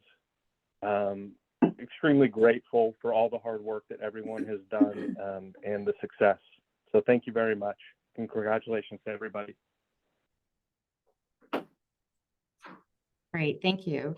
Any updates from CDSS on the line? Good morning, this is Cecilia. I too want to echo Apurva and Steve regarding the CalSAWS migration. CDSS is happy to have all 58 counties on CalSAWS. The other update that I have is that the EBT Edge app goes live tomorrow, and CDSS is really excited to have this application, which will protect our customers from electronic theft. And lastly, Benefits Cal will be displaying a banner promoting EBT Edge. Thank you. Thank you. And moving on, any further updates from DHCS? Good morning. This is Katie Mead from DHCS. I wanted to echo everyone else's statements. Congratulations to the project, to the counties with this huge undertaking. Especially also DHCS wants to thank everyone, especially during this unwinding period as well. You guys have been able to just you guys don't fail to cease to amaze us. So just congratulations to everybody, and I have no other updates. Thank you. Great, thank you, partners. Any questions or comments, PSC members? Hello, this is Irene Wizar for LA County Region 6. Just wanted to provide a quick update. Our focus has been on the cutover for our contact centers, just finishing up training and just getting all level of readiness for our staff as we prepare for transition, for November. Keeping my fingers crossed, John. And then Also, we did have some issues impact one of our offices in the Wilshire special office where they had some flooding. So we had to redirect some customers there to other offices, but we're working through that. And hopefully they should be up and running for after the holiday. Okay, great. Thank you. I think that we were moving on to regional updates then. I believe any just really quickly before we do, any questions or comments from the public on the state partner update report? Okay, great. Then we will move along to regional updates, and thank you, Irene from Region 6. And we will then, were there any other updates from Region 6? I know there's a couple on the line. Okay, and then anything from DCFS? Yeah, I just went off mute. Hi, everyone. This is Olga Vicuña from DCFS. Currently, just a brief update. We have a work group going on to help improve the KingGap workflow process. So we are working on doing kind of a informational guide, an infographic regarding KingGap. There's still confusion on social workers and eligibility workers. So we just want to increase the communication, and we want to develop a KingGap toolbox that will link all the ACLs and current policies, including a checklist to make the process easier for both our eligibility staff and the line social workers. So more to come on that. Thank you. Great, sounds good. Okay, we'll start back with Region 1. Hello, everybody. Thank you to Anna and Bernadette for the San Francisco update. At least I don't have to cover that one. I'm going solo and covering today, so bear with me. Santa Cruz County, they're fielding more questions regarding CalSAWS functionality in different areas. They're working to understand new and changed functionality in CalSAWS. They're also planning for community-based organization access for CalSAWS. They're coming to the end of training for their newest class of eligibility trainees. They're continuing their ongoing weekly communication to staff regarding CalSAWS materials, CalSAWS and other materials. They're working with their CalSAWS lobby management team to order their kiosks. And they're also developing reports that include CalSAWS data for different departments within their county. For Sonoma, they're currently running their first CalSAWS induction class. They're honing in on their ad hoc reporting skills. That's on the reporting side. And they're continuing to settle in with CalSAWS. For Marin County, they're working on configuring their 2 new kiosks and finalizing a go-live date for this month. They're hosting an Accenture observation site visit for later this month as well. They're embarking a new journey over the next year to change their email naming convention from .org to .gov. Marin also recently hired a new Assistant Chief Fiscal Officer after a lengthy recruitment that left the position vacant for 10 months. Their induction class of 9 eligibility workers are about to complete their first phase of training, and a new induction class starts in December. For Napa County, they're hosting an Accenture observation site visit also later this month. And they also met with Gainwell to discuss the return mail options and is working on getting the purchase order signed to move them forward. For Monterey County, they continue to work with the project to discuss purpose-built data sets. They continue to work with the project on procuring additional lobby tablets. Induction class for CalFresh and Medi-Cal ends in mid-December. Eligibility specialists will then transition into training units for on-the-job training at that time. New recruitment for eligibility specialists, the application deadline was on October 30th, that just passed. They are hoping to work through the hiring process to get their next induction class started soon. They conducted the 2nd annual workplace tour and career exploration fair on October 24th. community benefits, CalWorks employment services, aging and adult services, and family children's services were among the branches that provided interactive presentations with open discussion. For San Mateo County, our lobby management kiosks have been up and set up in our regional offices, and we've been going well so far with that rollout, yay. And we're getting more and more staff getting acclimated with CalSAWS features and functionality. We're starting to settle there. We had a little bit of a Halloween treat. We're able to bring back virtual support during Halloween week and through this week as well. With them being on site, we partnered with Deloitte in bringing that back for our staff. We also continue to make progress and gain better understanding of state and fiscal reporting issues. Very appreciative and thankful to our regional manager as well as to Accenture for providing us guidance, support, and assistance throughout that process. Oh my goodness, it's telling me I need to take a break. Sorry.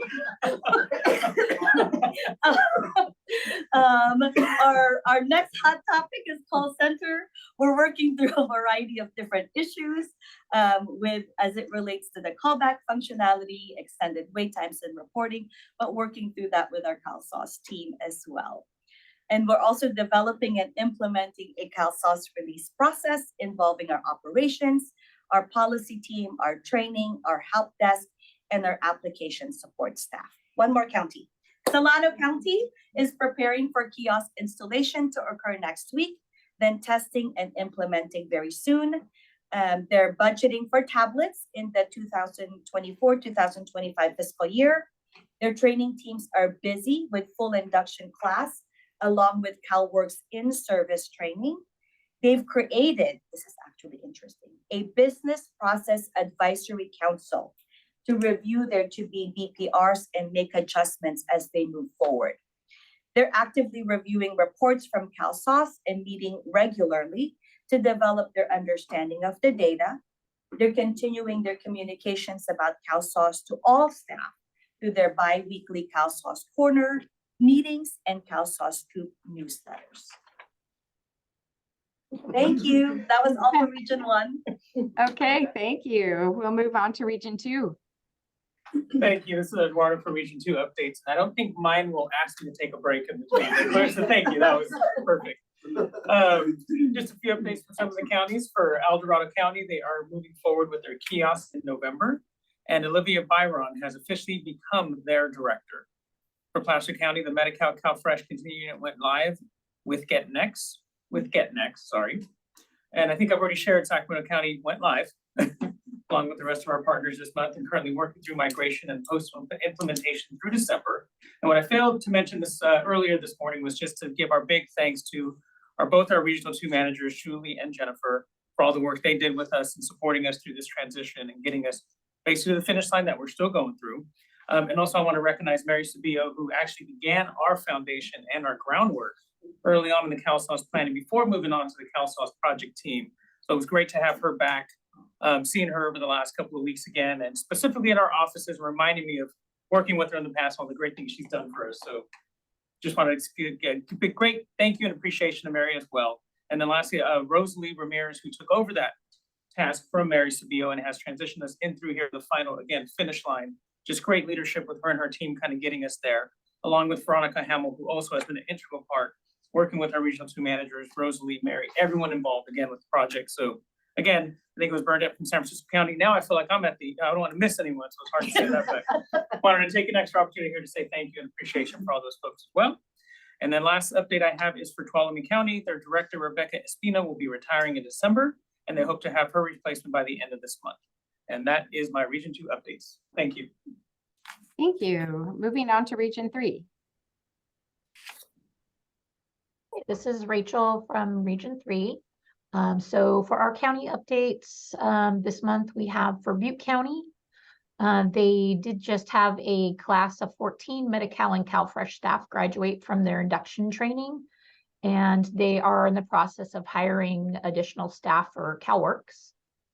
Colusa County had finished interviews and are anticipating to be hiring for several vacancies.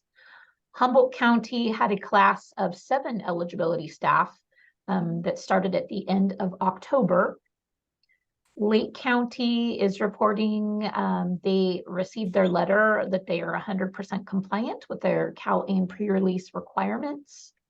They're continuing to process the Medi-Cal renewals as much as possible and had been advised that they are actually above the state average on completing the ex parte review process. They do, however, still have about a 17% vacancy rate in eligibility, and they're working on getting and retaining staff.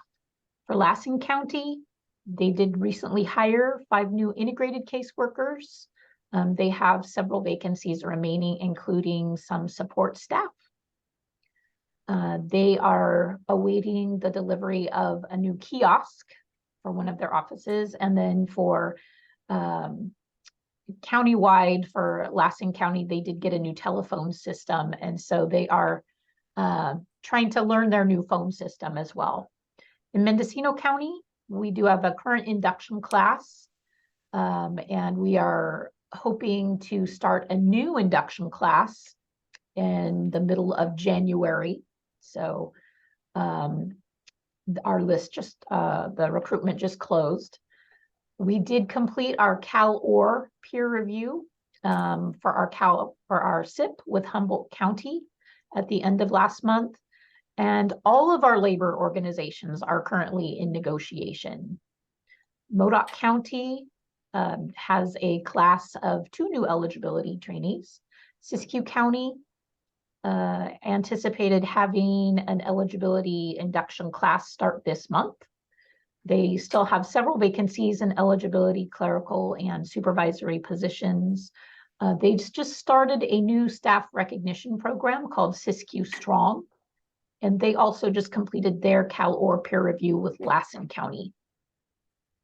Tehama County had a health fair for the county workers, and an appreciation celebration lunch was provided.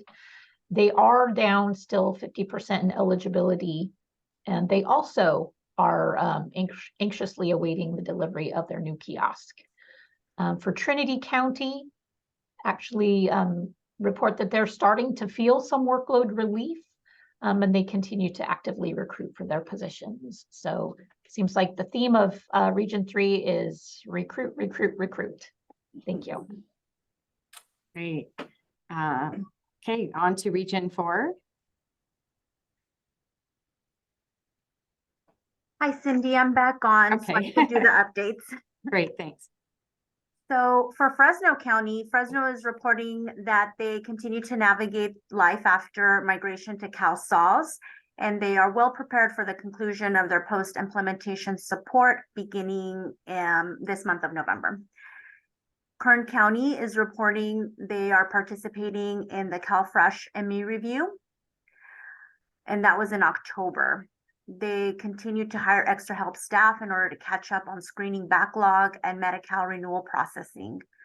They are working with their county partners to move into phase 3 of the CalAIM initiative, working to make changes to their lobby to design a room that will entirely be used for uploading documents. They will be installing new kiosks specifically to be used for uploading documents in their lobby. This will help to better direct traffic flow in the lobby. They are moving to a new office building for their Lamont location, which will provide additional space for staff and customers. They have been working closely with the project to facilitate this move, which is in a location very close to the original location for that office. On to Kings County, they just started discussions with the project to implement the return mail process that was discussed in JPA.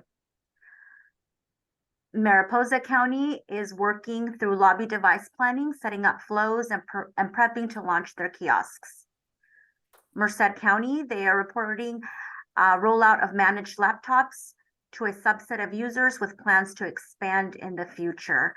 And we just wrapped up our CalFresh ME review. It was November 6th through the 9th. So today was our exit interview, which is why I had to step away for just a moment to participate in that. San Joaquin County, they recently submitted a request to move from a managed county to a POP county and look forward to their continued partnership with CalSAWS as they navigate through this change. San Luis Obispo, they have completed migration activities and were on track with their Wave 6 migration, which was October 30th. Stanislaus County hired a new manager to oversee intake, clerical, and community offices. That was effective October 23rd. And lastly, Tulare County started discussions with the project to also implement the return mail process that was discussed at JPA. Those are all the updates that I have for Region 4. Thank you. Great. We will move on to our last region, Region 5. Hello, thank you. So Region 5, I'll start with San Bernardino. During the month of October, the Human Services, County Administrative Office, and Human Resources teams came together to make a difference for those experiencing food insecurity in the county.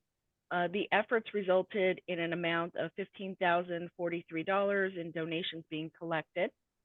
The Transitional Assistance Department alone raised $8,628 for the Community Action Partnership. Moving on to Santa Barbara County, Santa Barbara is reporting a successful pilot in a Get Next functionality in a small controlled environment.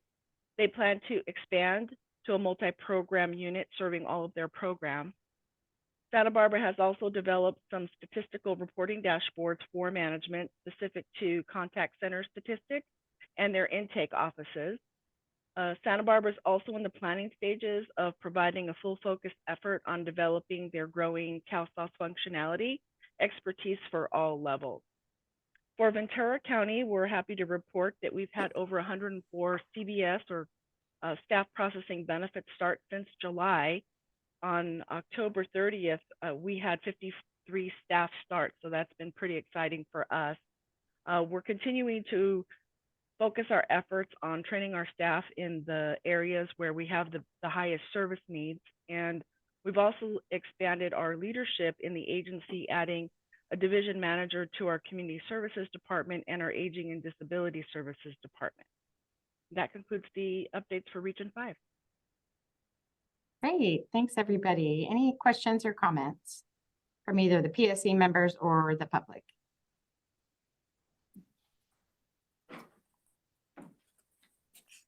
And seeing none, I think that concludes our meeting for today. Thank you, everyone. Thank you, Cindy. Thanks, everybody.